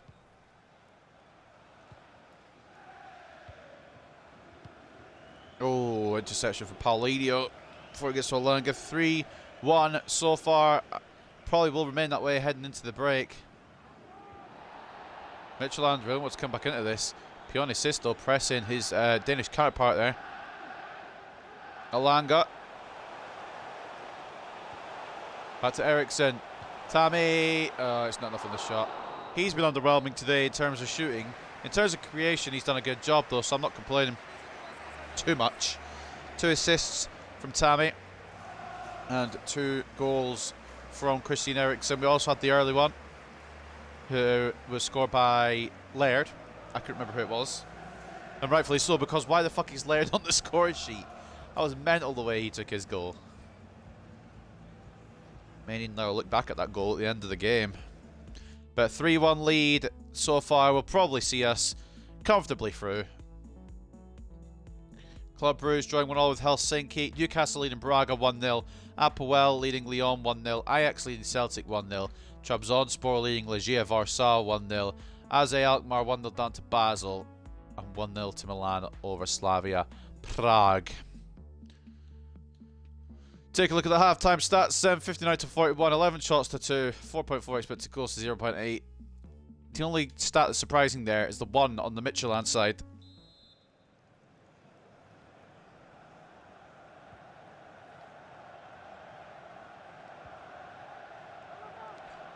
I reckon next episode will be a bit more difficult because we've got West Ham in the league. And they'll probably go a bit more hard in that one. The other games I think were easy, if I remember correctly. Shaw. Okay, that's an interesting tactic to take there. Fall over while passing it with your weak foot. Not maybe one I'd go for, but Bella Kotchap closes that down. But Jesus Christ, they're pressing me hard here. We need to look for a different tactic. Led to Olanga. Shabalala. Oh, is Tammy onside? I think I maybe left it a second too long. The ball didn't go through anyway, but I think I would have left it a second too long. Anyway. There's a transfer confirmation going on there. I'm not really sure why we're getting that at the start of November, but Jesus Christ, they're making the way through, lads. Come on. We're too complacent now. Can get back into this one yet. Kvaratskhelia. Shabalala. Takes on his man. Successfully. Good save, Lursol. You see what I mean? Rating doesn't matter to this man. He's 54 rated and he's taking on Europa League defenders. Granted, these are probably championship level defenders. in the Europa League, but still, point stands. Good interception. Lindelof got himself in the right place. Shabalala tackled, but not cleanly.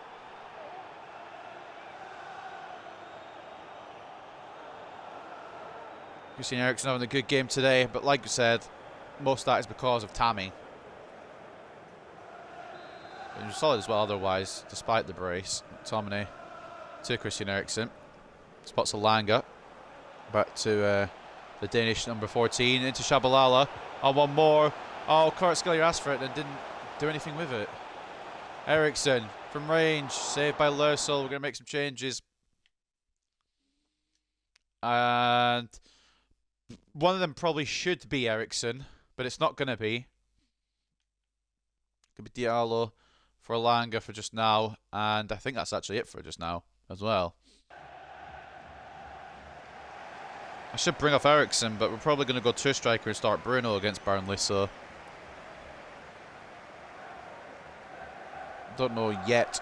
We'll probably bring off Eriksen at some point, but not just yet.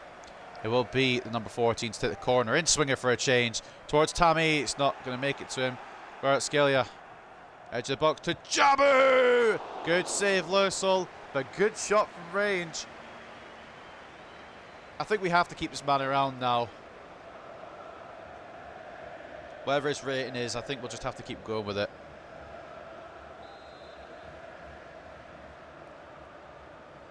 I want to switch corner taker. Why won't it allow me?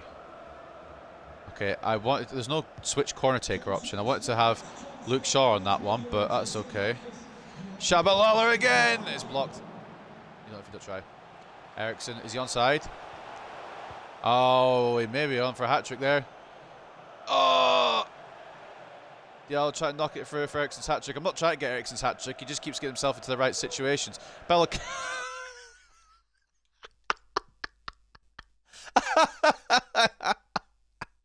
Belkocha tries to win the header here.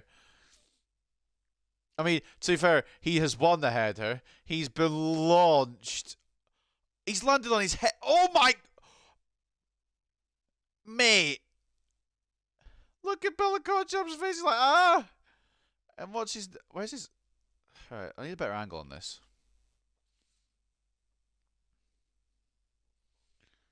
And then look at this landing. Jesus. Like, that's pain. And look at the way he just comes down on his neck. Fucking hell. I'm surprised that's not an injury. I'm surprised that's not an injury. And then the funny part was where he swept McTominay down too. That is what I was laughing at.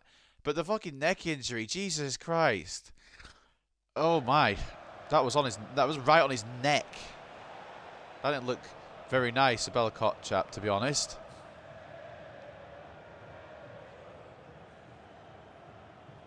Pione Sisto going to make way for Gerso. I'm going to bring on Makoko for Abraham as well. I know Abraham's not scored today, but very good creation-wise. We'll give Makoko some more minutes.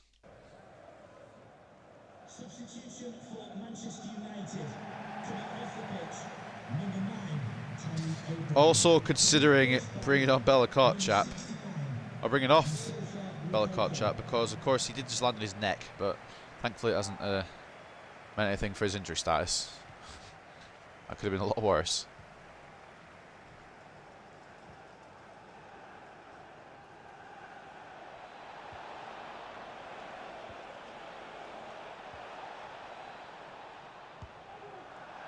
You gotta give credit to Midtjylland for trying. They're not succeeding, but you gotta give them credit for trying.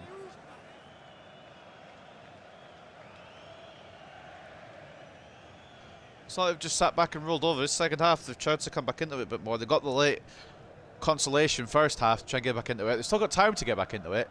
They won't, but it's still possible. Lindelof to Laird. Eriksen. Makoko asking for it. Makoko get it slide through. Shabalala. Kvaratskhelia. 4-1. That will do it now. I wanted to lay it off to Ericsson, but he's bloody slow, isn't he?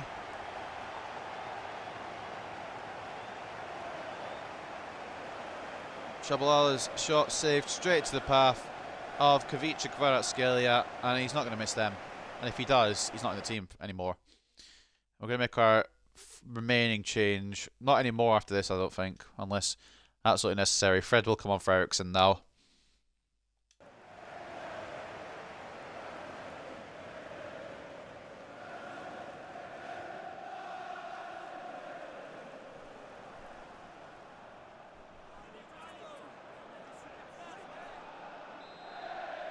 (4-1) to the good. I think if there was any worries that Midtjylland might make some sort of comeback, they've been quashed.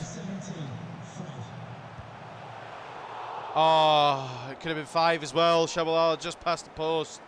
I went quiet there because we just immediately won the ball back and nearly took another one. But just off target towards that policeman's head. Shabalala might get a prison sentence for that.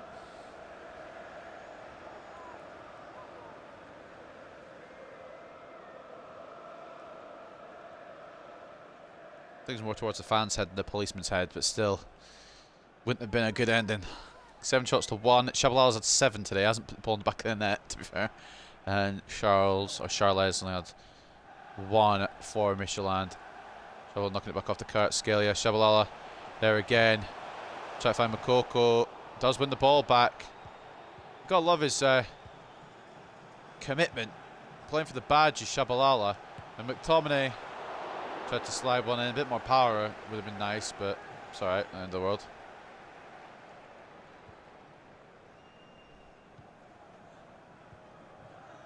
But Shabalala's work ethic is second to none.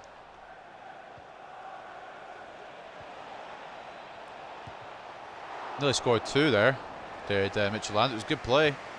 Smart to bring the font out though to make the save. Kvaratskhelia, Makoko now. We're on the counter again. Nothing on for Yusufa Makoko. Have to play it to Kvaratskhelia. He tries to get back to Makoko, but Kvaratskhelia couldn't stop his run and couldn't really bring the ball under control to make the pass back. Luke Shaw does make a tackle, but the ball comes off the number 23 last. It's a throw-in to Midtjylland. Can I be Kvaratskhelia? No. Alright, cool. I guess I won't be then. Good interception by Scotty McTee. Shabalala. Through to not Makoko because it's been intercepted. Diallo gets it instead. Now Fred. Can't find a shot or a pass. McTominay should win this back though. Kvaratskhelia. Got to take on his man. In towards Shabalala. To Fred. Oh, it's a save from Jonas Lössl. Fred tries to go for the rebound, but obviously was never going to make it. McTominay will win this again and we'll go again probably. Makoko, referee. Kvaratskhelia into Shabalala's. Oh, pass to Shabalala intercepted. Fred, Kvaratskhelia, save again from Lössl. I mean, I don't think there was any hope of a comeback for Midtjylland, but we've been so dominant ever since the 4th that now there's no chance, and we will go through to the round of 16. I mean, we'll go through the group just now, but I doubt we will slip any further. We'll finish the group top as we started. Ahmad. Tackled to Bella Kotchap. Makoko. Shot. Trying to find a ball in, it's blocked. Headed back in. Ahmad. Can he find a route through? He tried. You got to give him credit for trying.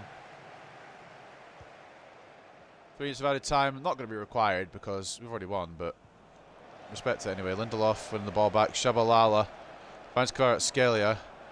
We're through. Makoko's pass intercepted. Fred though. Makoko. Save again.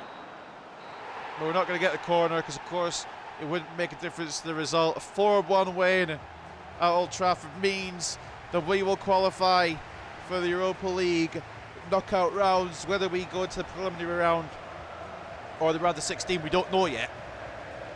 But literally, we do know, don't we, really? I think we know. I think realistically, we only need a point against Trabzonspor or Legia to confirm round of 16 and top of the group. And of course, we'll go for the 18 points total. Laird with that early goal, which we will watch back. Eriksson with a brace. And Kvaratskhelia with the fourth. They got one back for Brumado, but the fact they got one at all was quite surprising. We'll watch that Laird goal back because it was such a good run. I was trying to play it in the middle. I think it is Langa there. I was trying to play it across to him. He was marked. So I thought, oh, fuck it. We'll take the shot on with Ethan Laird. That's brilliant from him. Takes it around the man with perfect accuracy. And look at that finish. Kind of took me off guard, to be honest, but the first goal in United colours, I think, since I took over for Ethan Laird. And what a goal it has become. Looking at the ratings then, man of the match will go to probably Tammy Abraham for his double assist. No, Ethan Laird gets man of the match there. 9.2 for the young fullback. I know it is only Midtjylland, but for him, that's kind of similar level to him because he's only 74 rated. So it's a great day out for Laird. He's done fantastic today. So I can't really refuse the fact that he's got the man of the match. 9.2 and a goal from right back for Ethan Laird. Christian Eriksen involved in 3 of the 4 goals as well. 8.7 for the Dane. Brace and an assist for him. Kvaratskhelia off the left involved as well with a goal. Scott McTominay was very good at CDM. Barely let anything through. Bella Kotchap solid at centre back as well. And another assist coming from Tammy Abraham. Didn't he not get 2 assists for Eriksson? No. Sorry, hold on. Why have we only got 2 assists from 4 goals? I get the Kvaratskhelia one, but didn't Abraham assist 2 of Eriksson's? Well, it might be the deflection. I don't know. But it doesn't matter. I guess we'll take a look at Midtjylland's ratings. You know Brumado's going to be a top rated because he got the goal. Joint top with the assister, Anders Dreyer, with 7.4 for him getting the assist. Brumado with the goal and a 7.4. And we'll take a look through some of the ratings again. I know I looked last time. But yeah, Laird, probably kind of his level, what Midtjylland would be. And he's had a great day against him. 9.2. So, I didn't even look at the stats before we looked at the player ratings. But 57 to 43 in terms of possession. 22 shots to 6. And 7.5 expected goals to 1.3. What you'd expect, really, against Midtjylland. So, not really any complaints from me. And we'll go into the post-match interview and celebrate, I guess. Apoel getting a point against Lyon is big. I didn't see the Trabzonspor Legia result. Secured qualification from the group stage. How far can this team go? Hopefully all the way. So at the beginning, I hope. I want to get the title, the trophy, obviously. We wanted that last year. Fell short. Hold on, we must be very happy with the performance and the result today. It didn't seem as if he missed Kvaratskhelia. Well, we didn't miss Kvaratskhelia because he bagged today. Alright, I don't really know what the question's about. He literally played the game today, played the full 90 and scored. So headlines after today about Eriksson's stunning performance. We're not getting any questions about Ethan Laird, no? That's a good team display. Eriksson was good, yeah. His finishing was good. They were set up on a plate, both of them. But my question is about bloody fucking Ethan Laird. Cracking game for him today. I've not been a comment about it. Probably some news saying how he scored his first goal of the season. Oh no, Eriksson nets brace as Man United grab win over Midtjylland. Players on international duty. We'll see who they are in a minute. But I want to take a look at the group standings to see if we are through top already or if you have to wait another game for that. Trabzonspor were victorious over Legia, which means I think we probably got our 2 teams that are going through. Of course, we do play Trabzonspor on the 23rd of November. That'll fall probably next episode. And we will hopefully secure a top spot then. But you never know. Trabzonspor could shock. So, taking a look now at the inbox. We've got players going into national duty. Only 7 this time. For 7 different countries. Alban Lafont for France, Victor Lindelof for Sweden, David De Gea for Spain, Bruno Fernandes for Portugal, Ethan Galbraith from Northern Ireland, Anthony for Brazil, and Lisandro Martinez for Argentina. But today, we finish our games against Burnley. What would a win mean today? Because some of them have played their 11th game. Would we get back into top 4 with a victory? We would. We could. Now, I'm not saying we will, because there's still Newcastle, Liverpool, West Ham and Spurs all to play above us. We could go up to second if results go our way. Of course, we probably won't have results go our way. Newcastle play Villa, Spurs play Palace, West Ham play Wolves and Liverpool play Norwich. So I'm not saying they will go our way. I wouldn't mind them going our way though, you know? Also, important to note that West Ham did lose another game. And now they're 5 points behind Manchester City. Even with a win, West Ham would not go top. Who did they lose to this time? 3-0 to Liverpool. Ah. Oh, God. Could be a fall from grace to West Ham. A great early start, but it might be a fall at this point. But anyway, we will finish our day against Burnley. Before we do, we'll save over so we don't lose any of the progress from that Europa League match. And the final game against Burnley. Before we do, I want to take a look at this news. No, don't go in. Alright, news. Alright, okay. So, Ericsson next brace. Manchester United grab win over Midtjylland. Ericsson got his name on the score sheet twice for Manchester United in their 4-1 against FC Midtjylland. Wilson got 3. Why are we hearing about fair play, mate? But why are we hearing about Sutton players? Chelsea drew with Brighton. Fucking hell. Man City beat Arsenal. I'm not surprised. They are Man City. And they're doing very good this year. And Salah got October Player of the Month award. I don't think it should have been Anthony. I think it should have been Rashford. But at least Anthony was up for one. At least we had a nominee. And we tie up spots in the UEFA Europa League. We're going into the knockout stage with 2 games to spare after a 4-1 win over Midtjylland. So, decent. And we will hopefully end with a win here. But Burnley are stumbling block. They're a team that could trip you up. And they're only 6 points behind us. They're in 12th place. We're in 7th. Let's go into it. Oh, that's not Jay Rodriguez, is it, starting up front for Burnley? Surely not. I think Lindelof will start today alongside Martinez. Dallo Malassi is fine. Casemiro's fine. We're going to try Šeško up front again alongside Rashford today. And I don't really know what else I want to do. Because obviously it's our strongest team, but we do... I guess we have a 2-week break, don't we? After this. We'll go with this. Fuck it, we'll go with our best team. Might as well. We've got a 2-week break after this. Like I said, De Gea in goal. Malassi and Dalot as the fullbacks. Martinez and Lindelof as the centre-backs today. Casemiro, CDM. Sancho off the left. Anthony off the right. Fernandes, captain, and Cam. Proving ground once again for him. You have so many proving grounds. Purely because he's our captain. I can't really drop him. But he does need to get a bit better, so we'll keep an eye on him there. Rashford and Šeško will start up front today. Rashford, top scorer, I think still in the Premier League. We'll check after this match, but he's got 8 and 10 at the moment. May add to that tally today. We're at Turf Moor. It's not going to be easy. It's going to be a grind, but I'm looking forward to it. Have we got goal news for all the other games on? Probably, if they fall at the same time as ours. Well, Liverpool and Norwich will play a bit later, but the rest of them are on, and we are ready to go. Burnley versus Manchester United to close today's episode.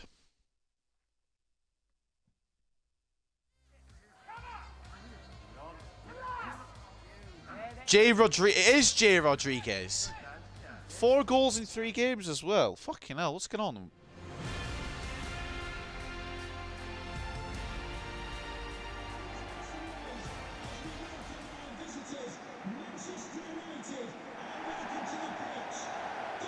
How long has Jay Rodriguez been at Burnley now?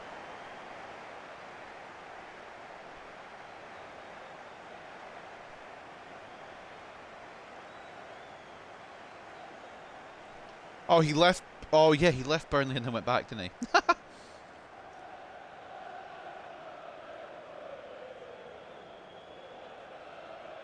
I forgot he left and came back.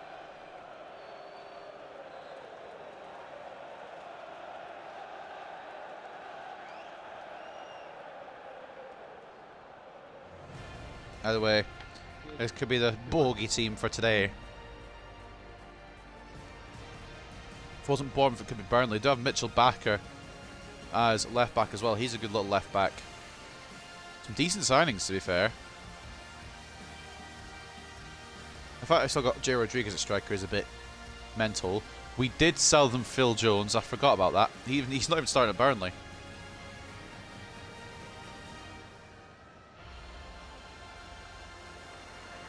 We've gone very strong today. Probably needlessly, to be honest. But again, I'm a bit scared.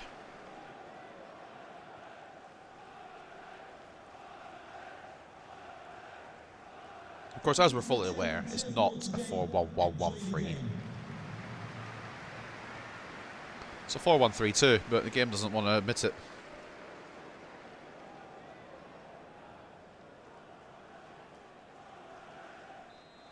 Burnley will kick off proceedings at Turf Moor. And like we said, this could be the stumbling block, the issue today. But then again, if they're passing like that, we might have an easy day of it again. We've instantly won the ball. Sancho. Bruno Fernandes. Oh, bit of Bruno of old there. The shot straight at the keeper. Is it Ari Muric, I think his name is?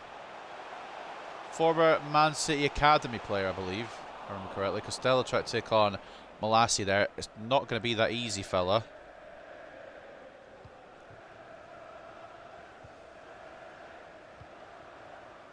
Going to go for Palace. Oh, they're against Spurs. Palace already 1-0 up against Spurs. That's interesting. Šeško. Rashford's there.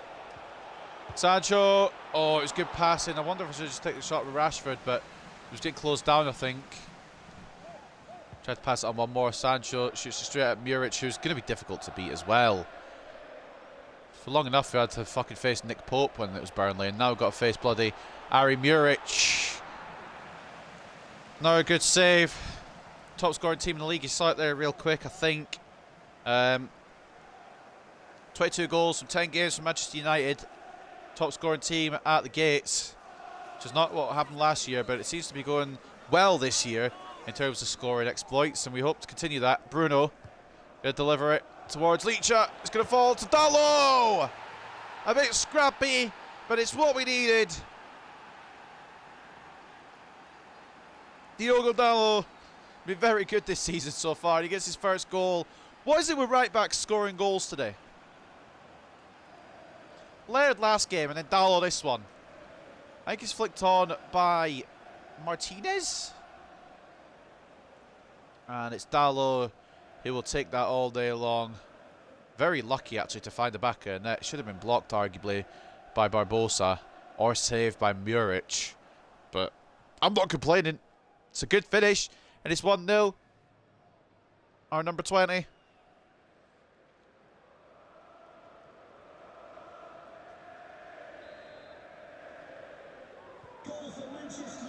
And we do have a lead at Turf Moor, which is really what we needed. It's going to be more of a, I think it's more of a hold-on performance now.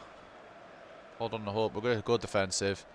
I don't trust these Burnley lot as far as I can throw him. Costello tried to take on Malassi again. It's not going to happen. Malassi doesn't get taken on that easily. Rashford. What the fuck's going on with What the fuck's going on with Sandro Martinez? Laying off to Šeško. What the hell is Martinez doing pushing up like that? Sancho. That's poor. I just want to...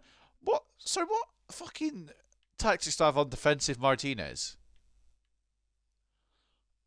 Stay back while attacking and stick to position, so that's why he's made a run through like that. It nearly worked, to be fair. Put off to Šeško, who just had to finish, but it's a good save from Muric to prevent a 2-0 lead early on here at Turf Moor for us.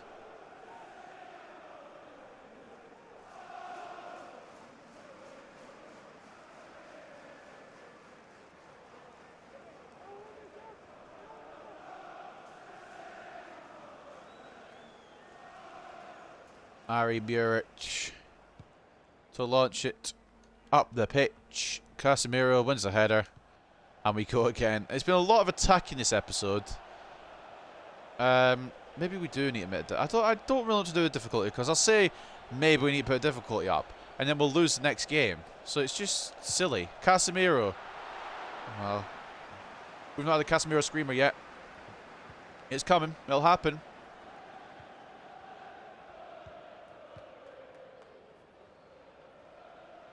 Unless he tried to put a tackle in, he does twice.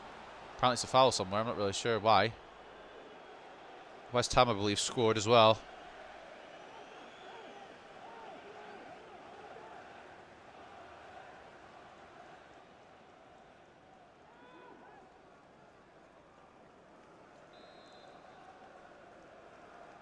I don't know what I did to for it to be a foul. That should be a catch with De Gea.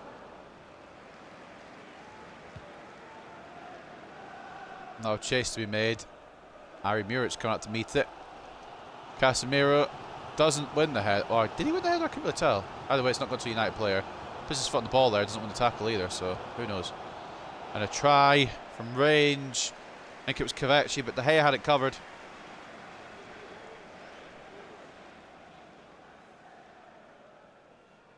Kvaratskhelia will take the corner for Burnley.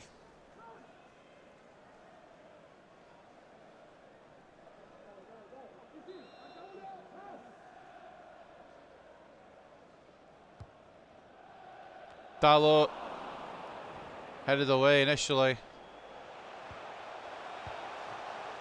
and it's back in. And now save from De Gea. Twine the latest to have an effort. Tries to bring Martinez across, couldn't quite get there, but De Gea was there to cover.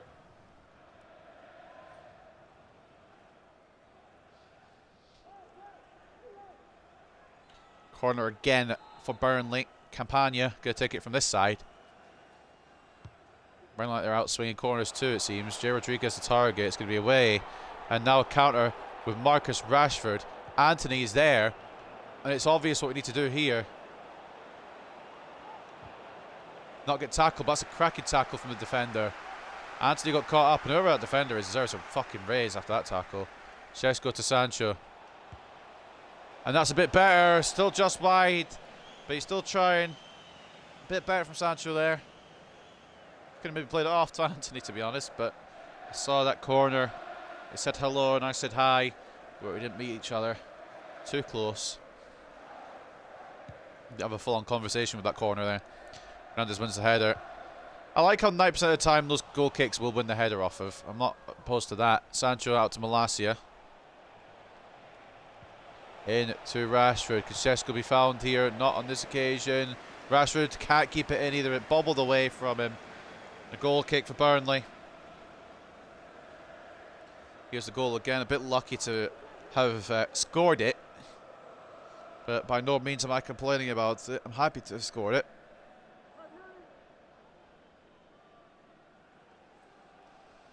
Diogo Dalot separating the sides right now. Sancho intercepts. That's why I said 90% of the time, because there's 10% of the time we won't win those. That was one of those 10% times. We're blocking it as best we can, just about.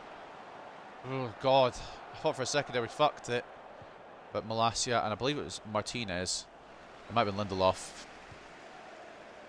Malacia on one of the centre-backs there on that occasion. Will he be there again this time? God damn, Burnley, can you fuck off? This is Vincent Kompany football. The scoreline update, we didn't see what it was because Burnley nearly equalised. I think it was another goal from the London Stadium. 100%. Right. Let's get away properly. Casemiro heads away. Now Bruno to counter. Oh, fuck's sake. Not having Bruno, not having oceans of pace. Anthony to Bruno. To Šeško. Šeško. I have to try to switch it onto his right. Maybe he should have tried to take it on his left. But his weak foot's not brilliant. Or maybe he should have shifted. It didn't take so long to shift it onto his right, maybe, perhaps. Oh, shit. He's got Twine ahead of Dalot here. Got Twine with a shot! Sits straight out De Gea. Thought I could have pulled Lindelof in front of it. Burnley pushing for the equaliser. And I feel like it's just a matter of time before they get it, to be honest. They've really pushed us back. We've pushed, they've pushed back. And it's been a close encounter. I told you there might be a stumbling block today. Corner delivered in. Sancho gets his head to it, doesn't head it away. And the scramble again. De Gea, man. Come on, lad. Brilliant from you. Don't know who took that shot, but it was another one. Could have fallen the back. I think it was Bakker there with the shot. It looked like him anyway. Save from Dave. Control batteries are low. Bear with me. I will just switch them.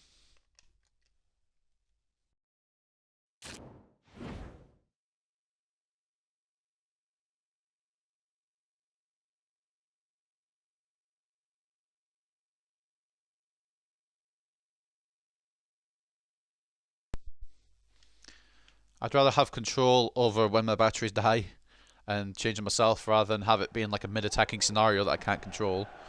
So, get him quickly changed. We'll move onto this corner again for Burnley. Away by nobody. We'll get it clear. I think it was Martinez to get it clear that time.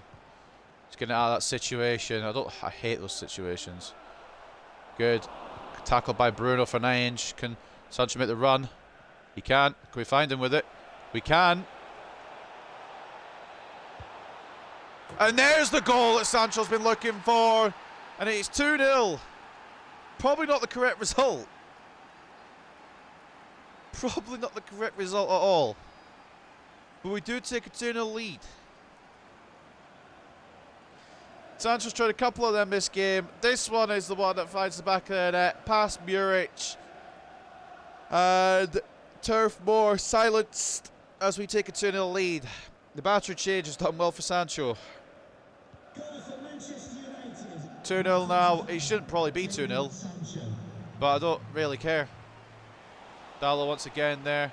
Perfect place. Perfect time. Lindelof to Anthony. Rashford. Šeško. Anthony. Bruno. Oh! Still yet to find this first of the season. Not a bad effort at all from Bruno Fernandes. Just over the top. 4 minutes of added time in this first half. I don't know where they've all come from, but fair enough. It's going to be so relieving once Bruno eventually gets his first goal this season. It's still yet to come in November, which is a bit mental from a number 8, but hopefully it comes around soon. We will probably be looking for a cam next year. I'll probably start scouting options in January, but I don't think we'll sign anyone big till the summer. Oh, Sancho's not there. Oh. Sometimes I expect my player to be there, and when they're not, it looks funny, because I just passed off the pitch. I do have an idea how I was thinking of getting, but I don't know if we'll go for him yet. Šeško! Oh, imagine! Imagine if that found the back of the net. I want to watch that again. That was mad. I didn't expect it to go anywhere near like that. Oh, he's been denied. He's been denied of a goal this season. God damn, Šeško, unlucky lad. And that will be half time. We are leading, but whether we deserve it might not be. It might be a debate because Burnley have given us something here. De Gea has been very good. The defence has been good, shutting down as well. Dallo and Sancho with the goals for us.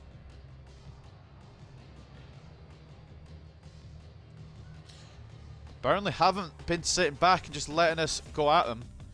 1-0 to Aston Villa over Newcastle. 1-0 to Crystal Palace over Spurs. Two of our top 4 rivals losing currently, but West Ham are winning against Wolves, which means we won't nab second at the moment as things stand.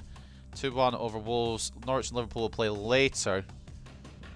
Match facts read that we have been a bit better, but Burnley haven't just sat back. They've tried to fight back. 62 to 38 in terms of possession, 13 shots to 7, and 2.7 expected goals to 2.3. And that Šeško one. That Šeško one could have hit different if it had gone in. Second half, though, we're trying to stay defensive, try to keep the clean sheets, try to get them a bit higher because we do need 12 for the end of the season in the league, and we've only got 3. But we're about a quarter point of the way through in the league games, so I guess it's more or less average. If we can get one here, then we're ahead of average, which is good. Malacia to Casemiro.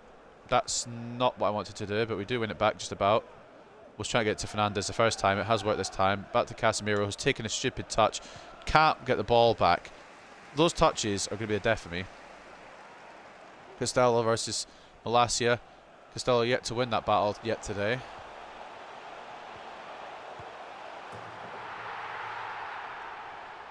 And that is an issue because that is what Burnley have been building towards in the first half, and it's come straight out of them in the second half. No complaints. It's a great bit of play and a good finish. Did say it was going to happen at some point, and it has occurred there. Burnley get one back. And this game opens up again. Only back to a 1-goal lead. Which means we need to try and find a third here. ASAP Rocky. Anthony trying to take his man Mitchell back here, left in the dust. And now Anthony doesn't have anything on. We're going to have to just go back a little bit here. Not Dallo, maybe don't run into the player. Just an idea. Dallo can't find a way through, but a tackle from Bakker has resulted in a Manchester United throw-in. Costello coming off for Bastien. We don't need to make too many substitutions. We don't need to worry too much. There is a 2-week break. Although Martinez will be playing international duty in that 2-week break. Maybe we should rest him a little. Anthony to Dallo. Ball in to Rashi. It's not going to make it. Bruno. He's not going to win it. Burnley could get it away here and go for an equaliser. I wouldn't rule it out that they'd get this equaliser, to be honest. They've scored once and they've been full value for it. So, I mean, here's to stop them scoring a second. Hopefully us. Lindelof bullying the man off the pitch, quite literally.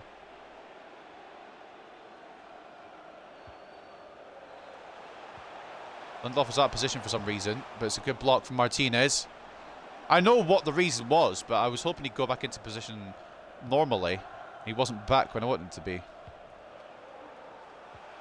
Martinez getting in there again, getting about it. Now Lindelof could be the man to clear it, but Burnley not sitting back like we said they would.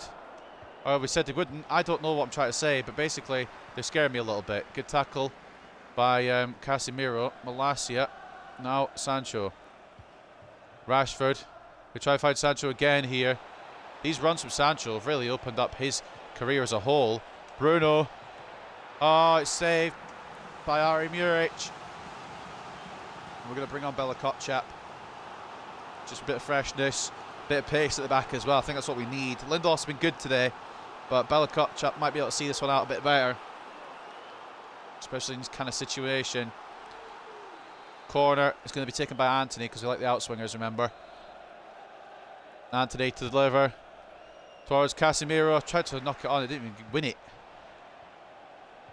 And we're not going to get the ball back either. Bella Kotchap initially kind of getting it back, but now Šeško's going to try and do some defensive work. Good defensive work from the striker. Gives us time to move back a bit. Anthony will get there. Not what happened to the Burnley player, but Anthony needs some options here. Casemiro. We start off next episode against top 4 rivals. I can't believe I'm saying that. Top 4 rivals West Ham. It made a bit more sense last year, but this year the relegation battlers again. Shot there from Bastien is a very easy save for David De Gea. Sancho. Rashford. Try to find his 9th goal somewhere today. I don't know how he's going to go about it though, because he's not really had any chances. No one in the middle there for whatever reason. Casemiro wins it off to Bruno.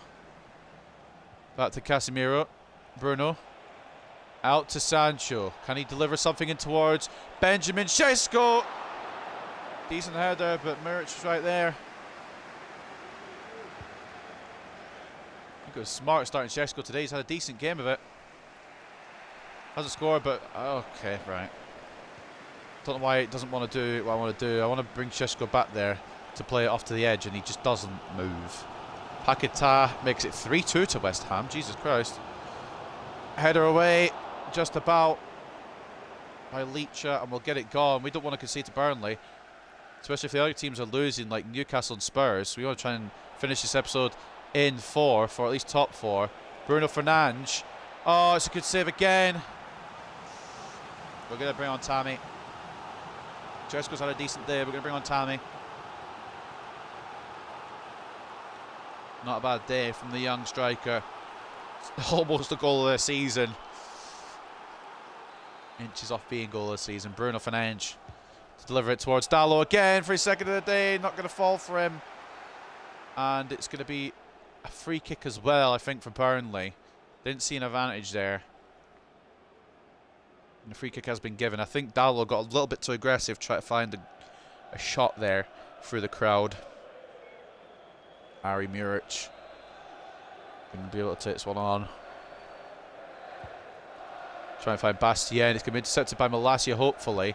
Ball will fall to us here. It should be Leach's. That any issues. Played it back to David De Gea. Leacher again, out to Malacia now. I was considering bringing on Kvaratskhelia, but we haven't done. Bruno to Tammy.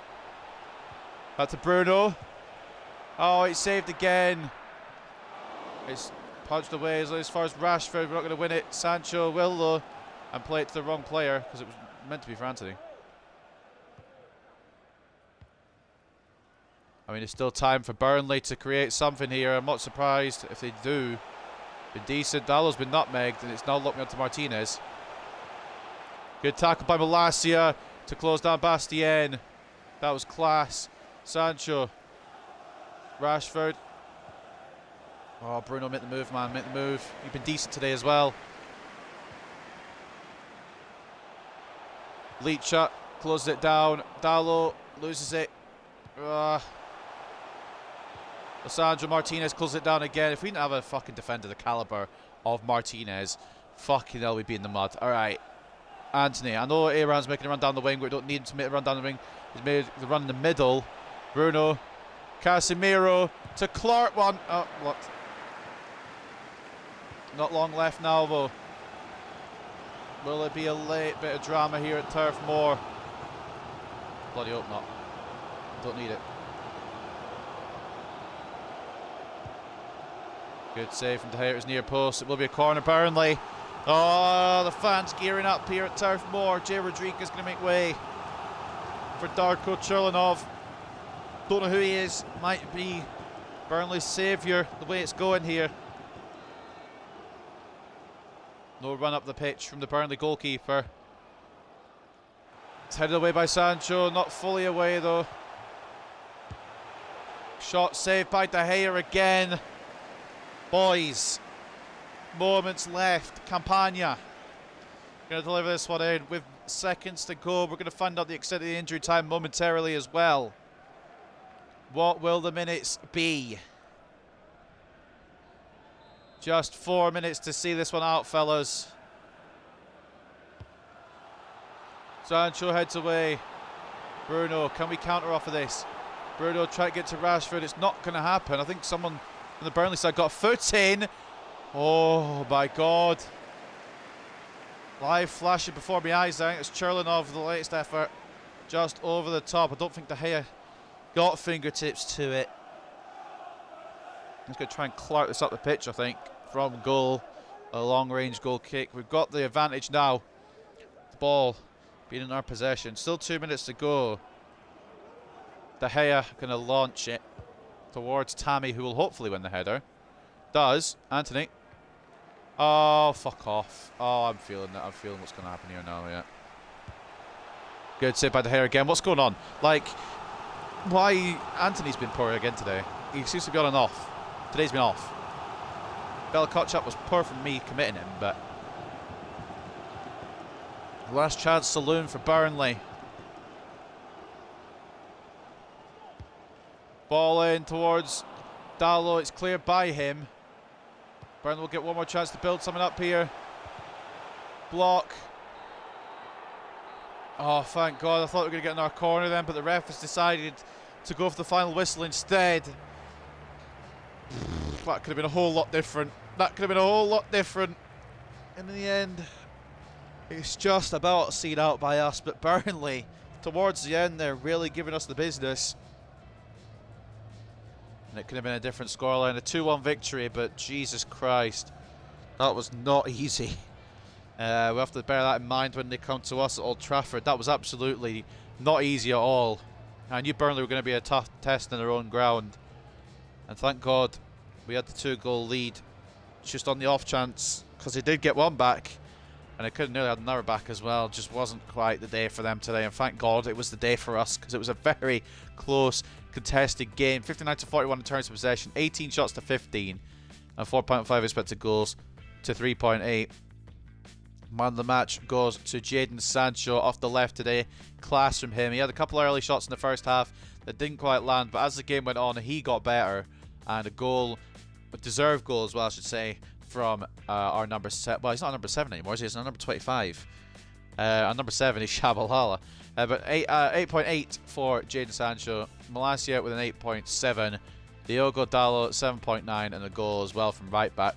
Not the greatest defensive performance, but attacking wise he was alright. Casemiro solid as well. He was very vital today.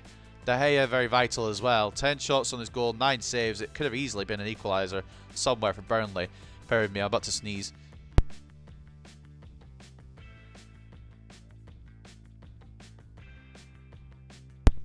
Marcus Rashford with a 7.8 and an assist as well. Bruno, I felt, deserved a bit of a higher rating. Was constantly causing issues. Still yet to see a first goal for the Portuguese Magnifico this season, which is a bit down, which is a bit of a downer.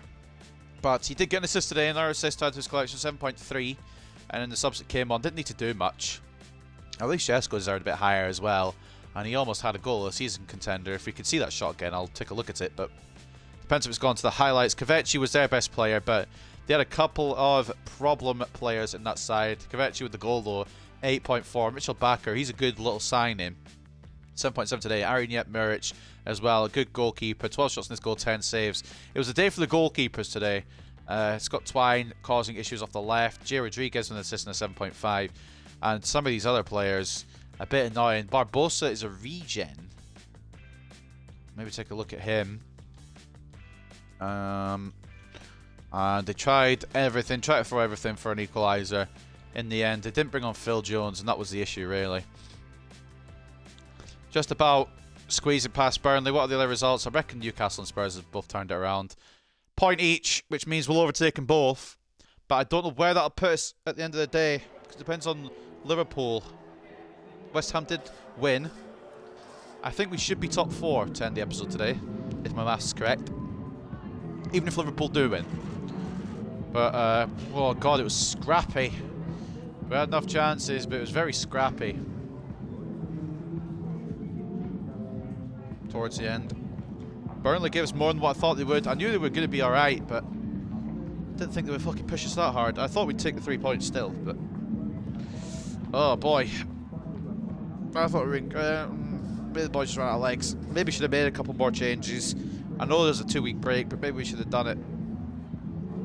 We have just come off the back of a Europa League game. And Burnley were decent.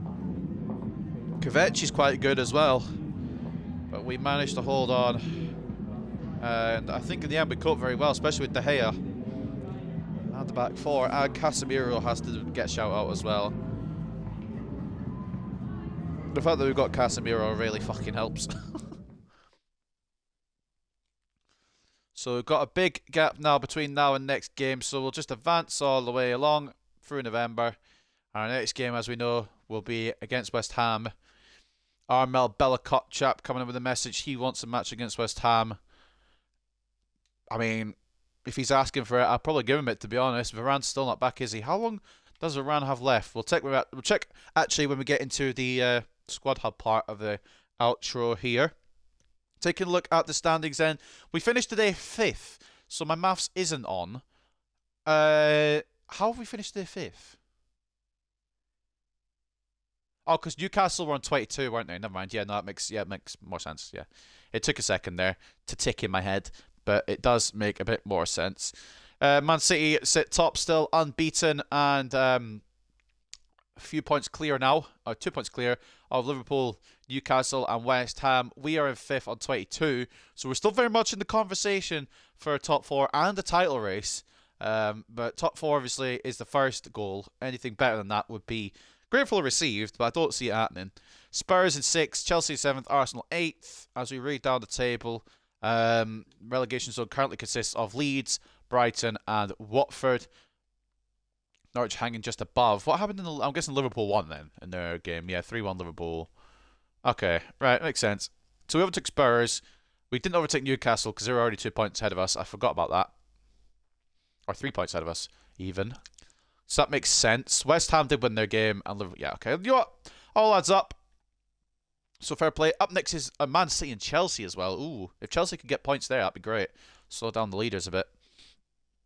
But that is how the table looks at the end of today. As for our Europa League standings, we have got 12 points out of 12. We just need a draw to secure top spot now against Trabzonspor, and we will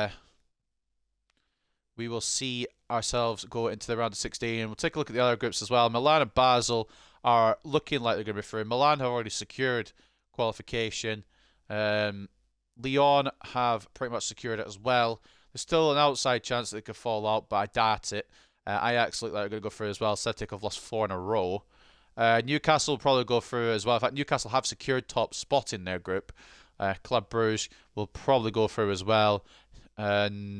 Leipzig will secure top spot in their group, but second place is completely up for grabs. Barcelona and Wolfsburg already qualified. Getafe, Jesus Christ, going 4-0 in their group. Fair play, they're going to finish top of their group, with Rennes probably going through as well. And then Nice and Napoli, or Nice at the moment, probably will go through. Napoli and Copenhagen will be going for that second spot, and of course Derry City, probably didn't expect them to come through, but they haven't done as well. So expectations have been met there. So taking a look at what we've got next episode before we take a look at the stats. Up next, it will be West Ham at home. That will be a difficult one, and really a game that will determine who could be top 4 by the end of the season. We beat him today, but can we beat him again when it matters in the league? We are at Old Trafford for that, so we do have home advantage. We'll just have to wait and see.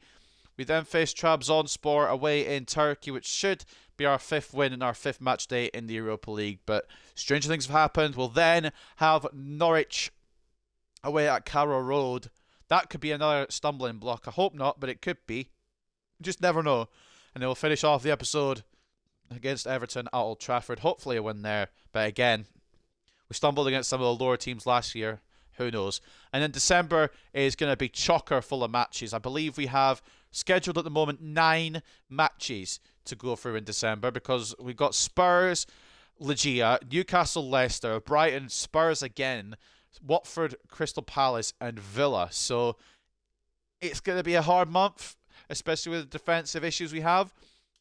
Before we do go, though, we're going to check top scorers just now. I will check the squad hub to see how Rafa Varane is doing. Haaland has taken top scorer lead, 9 and 11 now for him, 8 and 11 for Rashford, Grealish and Jesus on 7 apiece, with Vardy getting 6 and 7. That's kind of mad, you know, how he's played 4 less games than most of these guys and got 6 goals out of it. Salah, Bentancur, Martinez, Paquetá, Foden and Muniz all on 6. As we read down, Tammy Abraham is there on 5 out of 10. And looking at assists, he's also on there, 5 out of 10. Top assisters so far are number 9, which is interesting to see. Anthony starting to catch up a bit now, 4 assists in 11. Eriksen with 3 assists in 7. Rashford with 3 assists in 11 as well. And then Fred with 2 assists in just 3 Premier League appearances. As for clean sheets, Mendy leads clean sheets on 5. Areola and Pope on 4 apiece. We've got De Gea tying with Alisson on 3 clean sheets as well. Now to take a look at the squad hub and see how we're doing in personal terms, as well as when bloody Rafa Varane is back. So take a look at appearances so far. Most appearances come from Lecha. Of course, he is pretty much secured a first team place majority of games. Most of the time, he'll be in the Premier League, but sometimes we'll bring him in for the other appearances if necessary as well. As for goals, it will be Marcus Rashford, 10 and 13 to kick off this season. He's been unstoppable so far, and hopefully that will continue. Marcus Rashford having a great season so far. Tammy Abraham, 7 goals. I think he has the most contributions combined, 1 ahead of Marcus Rashford. Jadon Sancho on 4, already more than last season, so fair play to the left winger. Hopefully this is him get his confidence back, but we'll see. Jabu Jabalala has had a good run as well. To say he's only had 7 appearances, 3 and 3. Benjamin Šeško with 3 goals. Makoko with 2, Elanga with 2, Fred with 2, Eriksen with 2, Kvaratskhelia with 2, Anthony with 2 as well. With 1, we've got McTominay, Martinez, Dalot, Laird, and that will do it. As for assists, top assisters, Tammy Abraham, well, it's just Tammy Abraham actually, with 7. He's got 7 and 7 in 13 appearances. He's assisted as much as he's scored, and he's been quite a creator this season, more than a goal scorer, but he also has been bagging too. So a decent season for Tammy. Eriksen with 4 assists, Anthony with 4 assists, Dalot with 3 from right back is solid. Again, Shabalala doing well with 3 assists. Bruno has 3 assists, but only has 3 assists. He doesn't have any goals, which is a bit of a letdown from the captain, but he looked a bit better towards the end of today's episode, so maybe a turnaround perhaps for our number 8. Makoko with 2 assists. Diallo with 2 assists. Fred with 2 assists. I should say Marcus Rashford has 3, but we already covered that. He has 13 contributions in 13 games. Fred with 2. McTominay with 2. Got it Scaly with 1. Sancho with 1. Laird with 1. He's had 2 contributions in 2 games. Fair play to the young right back. Take a look at some of the loans. I don't think any ranks will go up any more, but not too shabby either. And Rafa Varane, this is what I want to check. When is he back? 4 weeks. It'll be more towards the end of December, won't it? 4 weeks. Actually, hold on. 4 weeks. We're mid-November now, aren't we? Am I tripping? I might be tripping. Let me untrip for a second. So 4 weeks, 18th of November. So it should be around Newcastle-Leicester that he's cleared. And then he'll be fully ready probably for Brighton Spurs. Right? Maths might not be correct there, but that is hopefully when he's back because we'll need him. One last look at the news to end the episode today. Dallo scores first goal this season. Dallo scored for the first time this season to push Manchester United to 2 and win against Burnley. Some international news. Right. Also this. What the fuck's going on? America beating Italy and Northern Ireland beating England. Alright, cool. Denmark beat the rivals. Don't know who the fuck they played. West Ham next. This week's top 11 will be involving Lisandro Martinez and Diogo Dallo from Manchester United, as well as Kvechi from Burnley, which you can't really dispute.